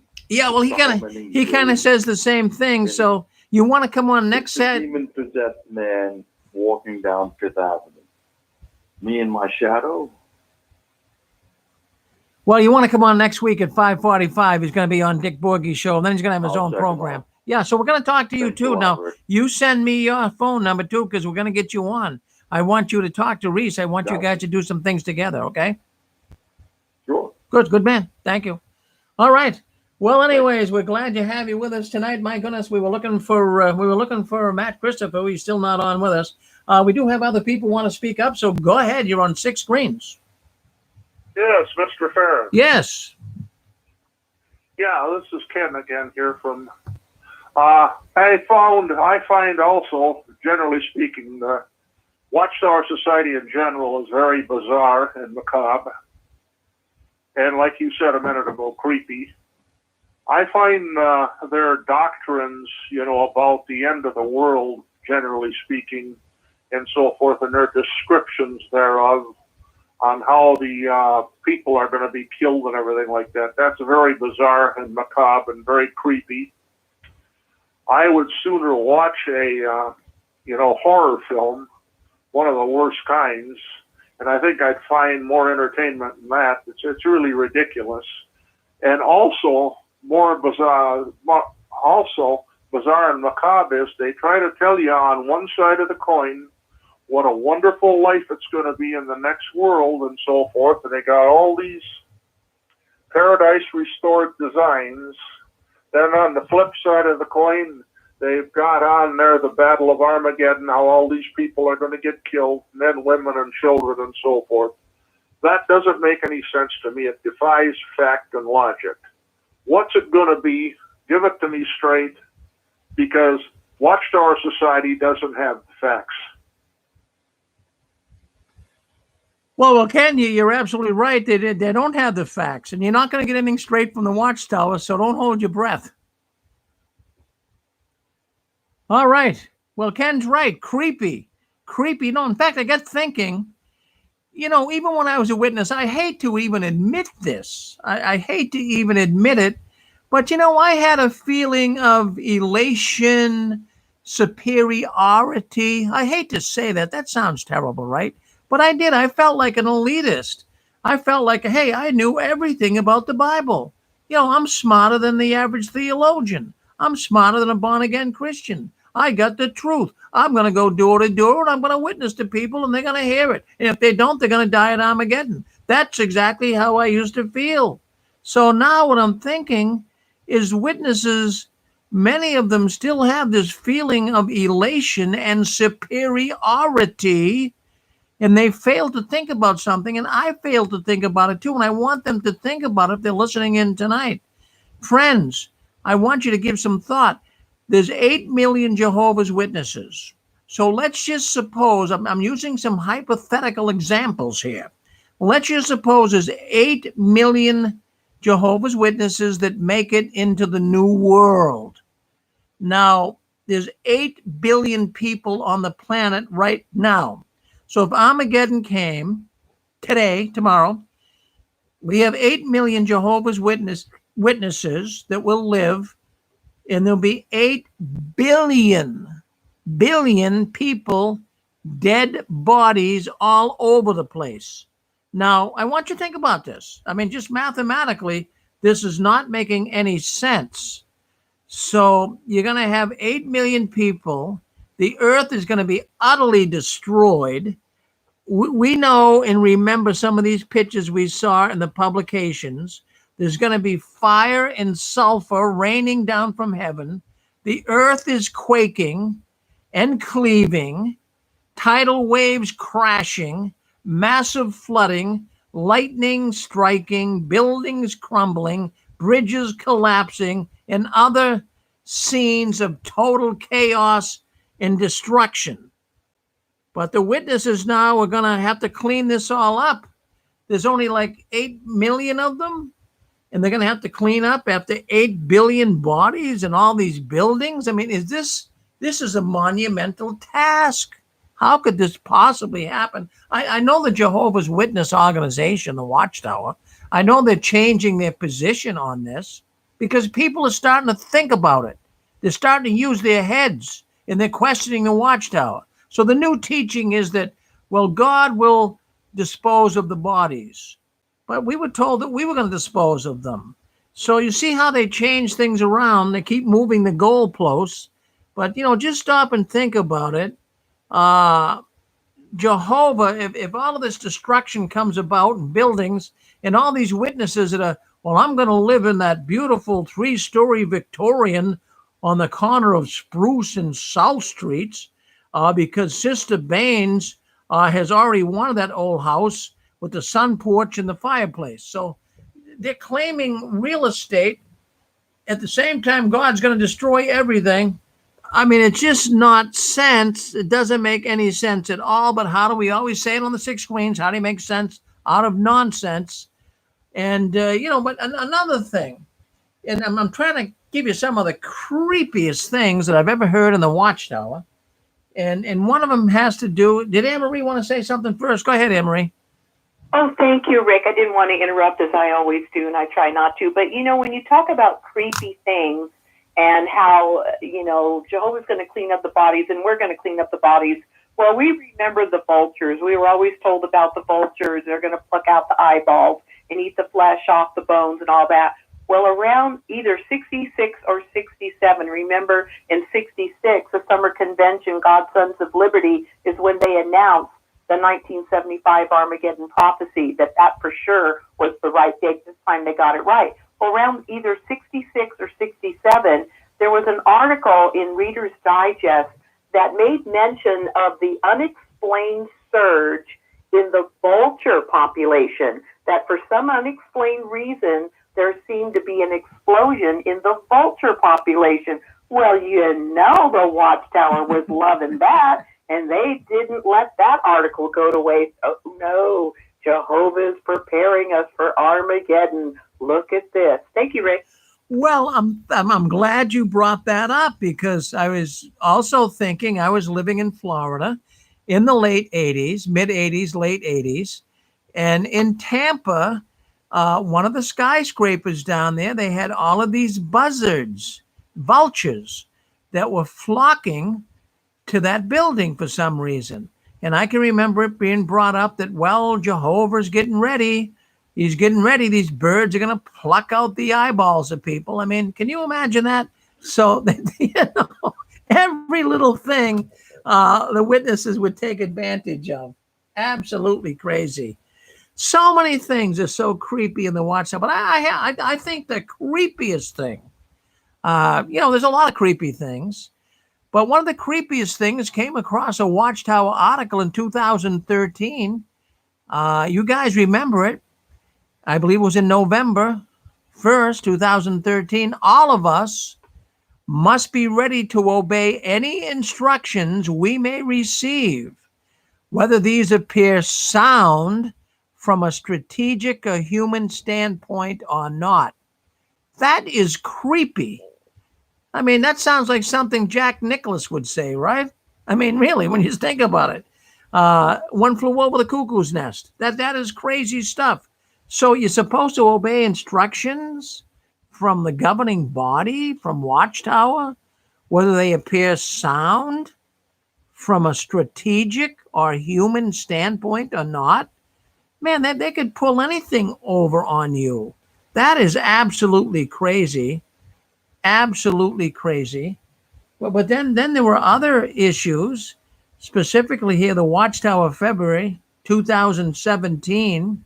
I'm going to read you this paragraph. You want to hear something that sounds creepy and cultish? The governing body makes important decisions collectively. The governing body is neither inspired nor infallible. Oh, that's good to know. Therefore, it can err in doctrinal matters or in organizational direction. Jesus did not tell us that his faithful slave would produce perfect spiritual food. Reflect on their responsibility to supply spiritual food, to oversee the global preaching work, and to manage donated funds. When Jesus returned to heaven, he did not abandon his followers. As anointed Christians, the members of the slave keep following the Lamb no matter where he goes. As we follow their direction, therefore we follow our leader, Jesus. So they're putting Jesus and the Watchtower, governing body members, in the same boat, but admitting that they're not infallible and they do make mistakes. How can you follow an organization like that? I have no idea. Well, my goodness gracious, we are moving on in time. Here we got Healing After the Watchtower. That's going to be coming up next, right here on the Six Screens Tele-Network. If you never listened into Apostle Babe and Daniel, well, why don't you do it tonight? Maybe you're going to wake up and you can't sleep. Well, why don't you tune into the Six Screens and listen to Apostle Babe and Daniel? Now, if you're listening in on Facebook or you're listening in on YouTube, we end the program when this JW World News is over.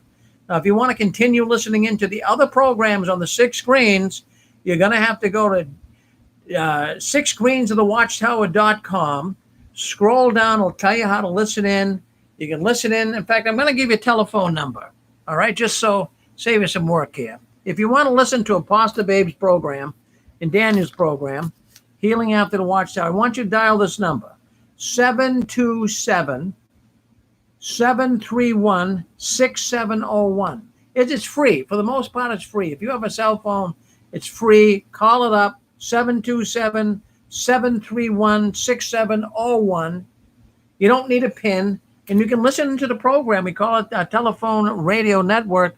Or why don't you come into the Six Screens Video Suite? Maybe you'd like to come in there. You can chat. There's a live chat room. People are chatting in there. Why don't you meet some new friends in our chat room? Six Screens Video Suite. By all means, give that a shot as well. So why don't you give that a shot? Go to sixscreensofthewatchtower.com. It'll tell you how to get in to the Six Screens video suite. All right, so anyways, creepy things. You guys all remember some of the creepy things that you read in the Watchtower. And how many times have we been spooked out by Watchtower writings and public talks on stories of demon-possessed people? My God, you couldn't go to a yard sale. You couldn't go to a Salvation Army. You might buy something there. It's going to be possessed by demons.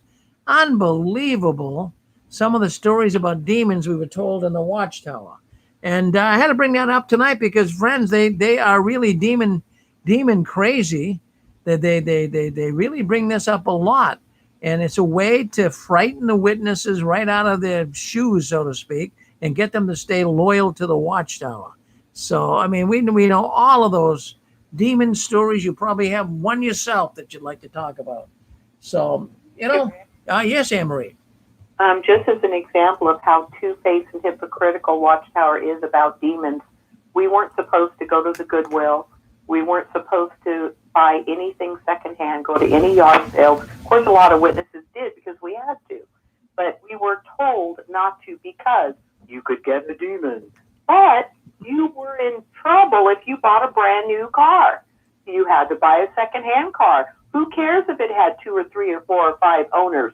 They didn't worry about us getting demons with that. And what about a home? You usually had to rent. Usually it was a piece of garbage that you had to rent if you were poor. They didn't worry about getting a demon by renting a house that was, lived in by a bunch of other people. It's only when it serves their interest. And if they wanted to get rid of you, all anybody had to do was go to the elders and say, oh, Anne-Marie was in my house, and after she left, I had a demon attack. True story. Thank you, Rick. Well, I'll tell you what, one of the strangest stories about demons I can remember happened with me myself. And it happened, I had a house. It was a nice house, and I had an apartment upstairs. So I rented the apartment out upstairs to my cousin. He was a witness. He was a Jehovah's Witness, and him and his wife lived in the apartment up over me. And so anyways, what happened is one day the elders, they came knocking on the door, and they were looking to go upstairs and talk to my cousin. So they came through my door for some reason. They thought he lived on the first floor. So I said, no, he lives on the second floor. So they said, okay, we'll go up and talk to him. So I didn't know what was going on. I figured, gee, these are, 2 elders showed up to talk to him, so it must be something going on. So they went up, they talked to my cousin, and then they knocked on my door. They came downstairs, and they said, Brother Farron, we want to talk with you as well. I says, yeah, what's the matter? I mean, this was all new to me. I didn't realize what was going on with my cousin, but they said that my cousin was smoking. They said that he took up smoking, and of course you couldn't smoke as one of Jehovah's Witnesses, but they said that my cousin told them that the reason why he took up smoking is because of the beams, I said it, beams in my fireplace. Now that is a crazy story, right? So he took up smoking because of the wooden hand-hewn beams that was in my fireplace. I had a beautiful fireplace, and I had all custom built with beautiful beams. And so they said that these beams are demonized. Can you imagine that? So what am I supposed to do? Rip my fireplace apart? Because, these elders are saying the beams in my fireplace. Now, I don't even know why my cousin said that, but that was bizarre. That was creepy to me. I said, there's nothing wrong with these beams. I'm not going to tear apart my fireplace to take these beams out. I said, and not only that, let me tell you something. Let me tell you where these beams came from. It was an old Kingdom Hall, 150 miles north of where I live, up in New Hampshire, almost on the Canadian border. And I went up there with a truck. It was a Kingdom Hall they took down. I'm sorry. It was a barn they took down, and they built a Kingdom Hall on this site. And I got the beams from the barn that was next to the Kingdom Hall. So I told him, I said, look, this was on Kingdom Hall property. If there was demons in this barn, the Jehovah's Witnesses never would have built that Kingdom Hall there. But can you imagine how stupid, how crazy that would be? So they were basically wanting me to take my fireplace apart because it had demonized beams in it. Boy, I'll tell you, people have, I remember too, my first, yes. Yeah. Hello, Rick. Yeah. Hello, Rick. Yeah. Hey, sir, I just tuned in. I do remember you telling this story about this demonized beams and stuff one time before, several years back, but I forget, what was the preamble? Like, how did they get it into their heads that they were demonized? Well, I had a house. I owned a house, and I lived on the first floor, but it was a big apartment upstairs, so I rented it out to my cousin that was a witness. So him and his wife were living up there, and one day the elders knocked on my door, and they wanted to talk to him. So I says, oh, geez, I didn't know why, but they went up to talk to him. Then they came down. They said, Wayne, his name was Wayne. They said, he's smoking. And, we asked him why he took up smoking. He says it's because of the beams in Brother Farron's fireplace. Can you imagine that? I couldn't believe it, Brian. So then they decided that the beams... Yeah, they said these beams were influencing him somehow. Yeah, they said that they from like an old barn. Yeah, they said that they said the beams, and people like the old barn wood, and I like the old hand hewn beams. It's a colonial house I was living in, So they said, well, these beams. They had a demon under every bed and every object and every item. Yeah. Okay, now I remember. I do remember now that you said that had something to do with him smoking, and they believed him instead of you. Oh, yeah. I mean, until I told him, I'm sure glad I got those beams from the Kingdom Hall property, though, because I don't know what I would do. Because, at the time I was a loyal witness, and I'll tell you what, I don't know if I would have ripped that fireplace apart, but it would have spooked me out every time I walked by it, Well, you know what? Like, it is when you are a true believer. Yeah, this stuff can get in under your skin and eventually get you to do something stupid like that. Like, you might have, if there's enough pressure, you might have said, "Oh, I guess I got to tear my house down, or I got to pull these beams out one at a time and find brand new ones or something." Because I don't know if you remember the story I told about my old books. Do you remember that story? I don't recall. Go ahead. Well, what it was, maybe some of the newer people around haven't heard this story, but I started collecting books when I got into the organization because I was really interested in reading and everything. So I'd see a book quoted in a Watchtower publication or a Bible version, right? So I would peruse the secondhand bookstores and whatnot, and so I ended up with quite a few books that I bought at secondhand bookstores that I'd had. And you know how they are about secondhand things. Oh, right? yeah. So anyway, my poor wife, bless her heart, she's just doing what she'd been taught.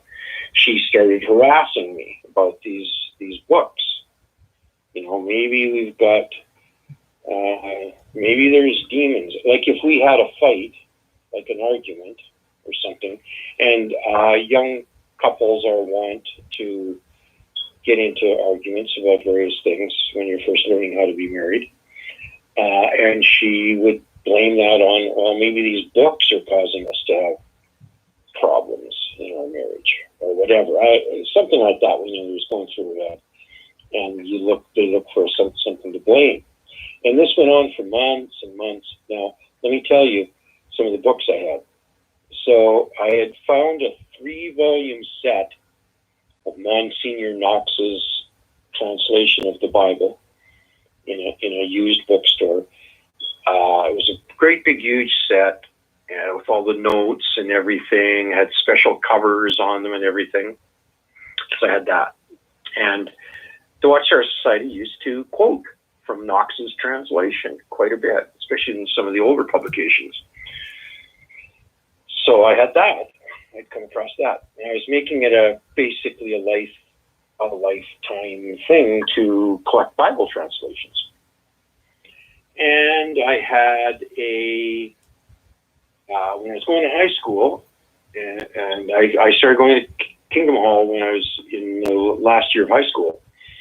I had transferred over to a Catholic high school from a public high school, and before this, a few years before this, I had to switch to the Catholic school. So anyway, they had religion classes, and because I wasn't a Catholic, they said, well, you can either come or not go to religion class. You can sit in the library or do whatever you want.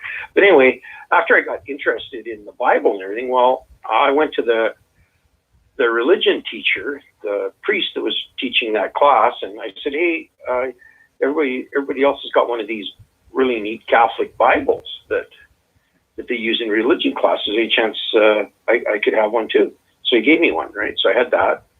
It was a really nice special edition, high school edition of the Old Testament. It's a really neat book. And then there's several others, various translations, various books that I bought. The most prized one was this, though. I had found in the local one of the local used bookstores, an 1897 gold embossed all along the spine, and the pages were embossed with gold on the gold edging and everything. 1897 edition was a reprint of about a 1725 edition of the Oxford edition of the received text, the Greek received text. Wow. That the King James Version was made from. And it had been reprinted in 1897. And I guess maybe some old clergyman had died here or whatever. Anyway, it was there. And I bought this thing. It was such a beautiful book, both physically and spiritually. It was a beautiful book. And historically. Well, anyway, after months and months, maybe even years, a couple of years of my wife harassing me about this, one night I finally had it. And I got angry and I threw them in a box, about 20 of these books. And I got in my car and I drove down to the freeway and pulled into a parking lot near the river, got it, grabbed the box and went in underneath the freeway, like the overpass. The cars are going over top of me, and it was dark.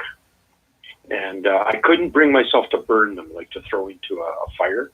That would have just really bothered me. But anyway, so I get out on these rocks because it was middle of summertime, and the rocks are all slippery because they're a little bit muddy, and the river's a bit low, and I'm slipping on these rocks and everything to get far enough out that I can actually get the books out into the stream because I'm throwing them out. I'm in this rage, this insane rage over all this crap. And then it's dark under there. And then all of a sudden, about halfway through, I start feeling something hit the side of my head. And my back and everything. And so then I just took the whole box and threw it because I was freaking out. What the hell is going on here? I'm feeling something touching me on my side of my face, my back, my arms. And I start running back to the car. I'm kind of thinking, are these demons? What's going on? It didn't dawn on me. What had happened was the swallows build their nests out of mud underneath these overpasses. And here's this idiot out there in the middle of the night near their nests. And they were attacking me. Wow. I didn't get it at first. I thought it was, I didn't realize. And then it kind of dawned on me, the birds are after me. And then I'm thinking, it's like the movie, the birds are attacking me. I'm hightailing it back to my car. But anyway, so that was kind of a very strange experience, both and a very emotionally upsetting experience. So I get home, and of course she had seen me leave the house with this box of books. When I came in, she said, "What did you do?" I said, "Well, you've harangued me and harassed me for months and months and months. I went and threw them in the river." She says, "I never told you had to do that." And she started backtracking, right? Because she knew how upset I was. I might have even had tears running down my cheeks because I was so upset. But so anyway, that's how bad this business of about demons can make you do crazy things. Funny thing about this story is my son now, he teases me to this day. He says, you know, about this throwing this King James, this received text into the river. He said, even God sent the birds to stop you, and he didn't. You still did it anyway. You heretic. Oh my goodness! No, well, that's a good story. That's a good story. But geez, you must break your heart to this day. You would love to still have those books. Yeah. You know what? Yeah, especially that one book, that Greek text. I've looked high and low. I go into any used bookstore. I look online. I check eBay. I've never even seen another one. If I did, I'd pay hundreds of dollars for it. I would. Oh, that's a shame, Brian. No, but we all did that. And we all did stories. I've heard so many stories like that people threw away nice things. It's crazy. Well, thank you, Brian. Thank you very much for checking in with us. Appreciate it. Always love to hear from you. Thank you, Brian. Rick? Yes. I have a real quick story. Yeah, go ahead. This is Carrie. Yeah, Carrie. From the suite. Yeah. I lived in a 3-family house. A new tenant moved in upstairs on the 3rd floor. We became friends, and I had a used furniture and whatnot shop that I ran. She started buying things from me, and then I find out that she's studying with the witnesses. Now, I never said anything bad about the witnesses, never. Not at that time anyways. So apparently they found out that I lived below her, but they did ask one thing. Because she didn't have a phone, if they could, get to her through me. But yet they told her that everything that she bought from me, everything that I gave her had to be burnt because I was disfellowshipped. She was confused about that, and I thought it was ridiculous.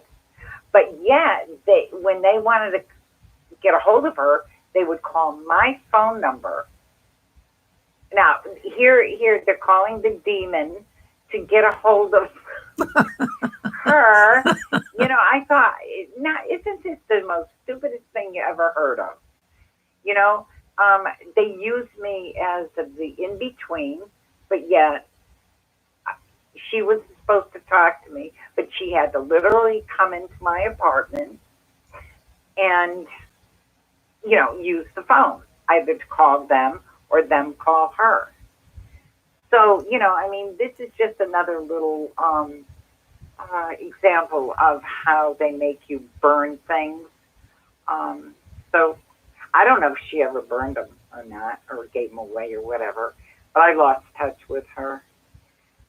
But that's my little story. Well, that's a good story, Carrie. Well, thank you no, it's a shame. It's so silly what we all did when we witnessed it. But thank you for sharing that story. I all enjoyed that. Thank you. You're welcome. Thank you. Okay. Yeah. So, yes, creepy things. But before we move to Apostle Babe's program here, Healing, in Daniel's program, Healing After the Watchtower, I want to say the most stupidest thing, the craziest thing I ever read in Watchtower literature. I got to go with this. Now, we know that in the Watchtower, you can get divorced on adultery, right? On grounds of adultery. Now, bestiality, you know what that is. Having sexual relations with an animal. Can you imagine that? Bestiality is not grounds for a scriptural divorce. Yeah, that's right. So, your husband, he can go out, or even your wife, I suppose, go out and, have sex with the animals. But, it's not scriptural to divorce them. Could you live with that? I mean, how bizarre is that? Well, thank you, friends, for coming in. Rick? Yeah, yes. Are you saying this is a new policy now? Oh, no, this is going back. This is going back quite a few years. No. Bestiality is pornea. it's disfellowshipping and divorce worthy. Yeah, that's considered adultery.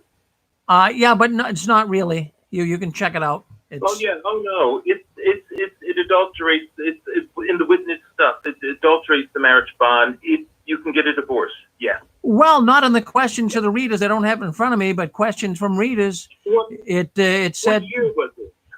It would have been. It would have been back in the early 80s. Well, yeah, Rick, it would have been that would have been way back when. That would have been way back when, I think, because they remember after they first brought the Kingdom Interlinear out and all that, they were trying to be Greek scholars all the time, and they decided what porneia was, and their definition didn't include some of the stuff that is so far out that we wouldn't even think that it would happen. And then later on, I think Zachary is right. Later on, they realized, they upgraded that to something more sensible. But Rick is right, Zach. I remember it myself. Yeah. From the 90s. I remember it. I think it was sometime in the early to mid 70s or something, maybe early 80s. Could have been as late as that. But then later on, they did fix that one. Going way back, I think that there was a time when if someone had homosexual relations, that was not, it wouldn't establish grounds for adultery. But surely, what would you say they would have for sure, it would be for sure from the 90s on, from 1990 on, whenever that green, Pay Attention to Yourselves and the Flock book came out. I think that book has all those things as grounds for you can get a divorce. Yeah. Well, you were an elder in those years, so you'd maybe remember that. By then, I had quit, so I don't read, and I didn't read everything after that, so much. So, but I do know that it got corrected, because I remember hearing conversations because I would, all the relatives are witnesses, so we would be at a family barbecue or something, and somebody would say something about it. But Rick is right about early on. Like I don't know, I forget the year, but I'll bet you somebody could find it by doing a search, because I do remember this whole business, and it seemed quite. Well, I just dug this up. I just dug this up. I'm looking at it here now. We go back, addition between 1956 and 1983.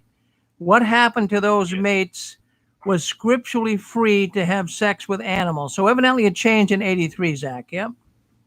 There you go. In the Insight publication, under volume 1, pages 639 through 643, it talks about bestiality being designated as porneia. Yeah. All right. It was, so the background of that, Pay Attention to Yourselves in the Flock book, in the mid-'80s, it came out as like 3 brochures. It was for a Kingdom Ministry school, and that's where a lot of the new stuff was. And, then they bound it together in that green book, Pay Attention to Yourselves in the Flock. It's 3 brochures, magazine-sized things, and they did it for a Kingdom Ministry school, mid-'80s. But, just talking about this, going back, I remember researching one of those subjects, and I think it's the one I just mentioned, where you used to be able to, if a person had homosexual relations or intercourse or whatever, they couldn't, it was not grounds for the innocent, using witness terminology, innocent mate. And I remember looking at the question from readers or whatever it was, and their reasoning. The reasoning was, for example, if it's a man and another man, if it's a sister's husband, that 2 men could never become one flesh, the way the Bible says one flesh. 2 men could never become one flesh. So for that reason, the marriage bond wasn't adulterated, and that's why it was not grounds for divorce. That was their reasoning. But of course, I think that pay attention to yourselves in the blog book from the mid 80s on. If you look in the book, it probably will say 90 something, but it came out as 3 brochures. So that's why you have a date problem. You know, the date will be a little off. But starting with that, yeah, all those things became grounds for divorce.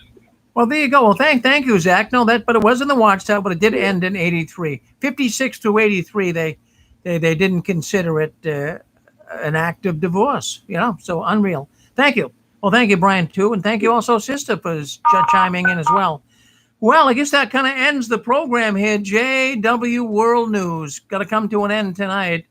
But we've got Apostle Babe and Daniel coming up. Don't miss their program. And listen, if you're a lady and you like to have a necklace, I've got some nice necklaces. I want to give them away to our female listeners. They're really beautiful. They're not chintzy necklaces. They're nice. They're octopus necklaces with 6 tentacles representing the 6 screens of the Watchtower. So by all means, send me an email, jwworldnews@gmail.com. Give me your address. I want to send you a nice, beautiful necklace. Do that for me, please. Okay, anything else we have to talk about before we leave? It looks like we're going to go to Healing After the Watchtower. And listen, tomorrow we do have 6 Screen Sunday. That comes on tomorrow, beginning at 1 o'clock. Make sure you listen in. All right, let's get the wheels of progress moving. Friends, I want you to keep standing tall. Don't you ever give in, up or out. And the last one leaving the Watchtower, please turn off the new light. Okay. All right, let's go now. Let's go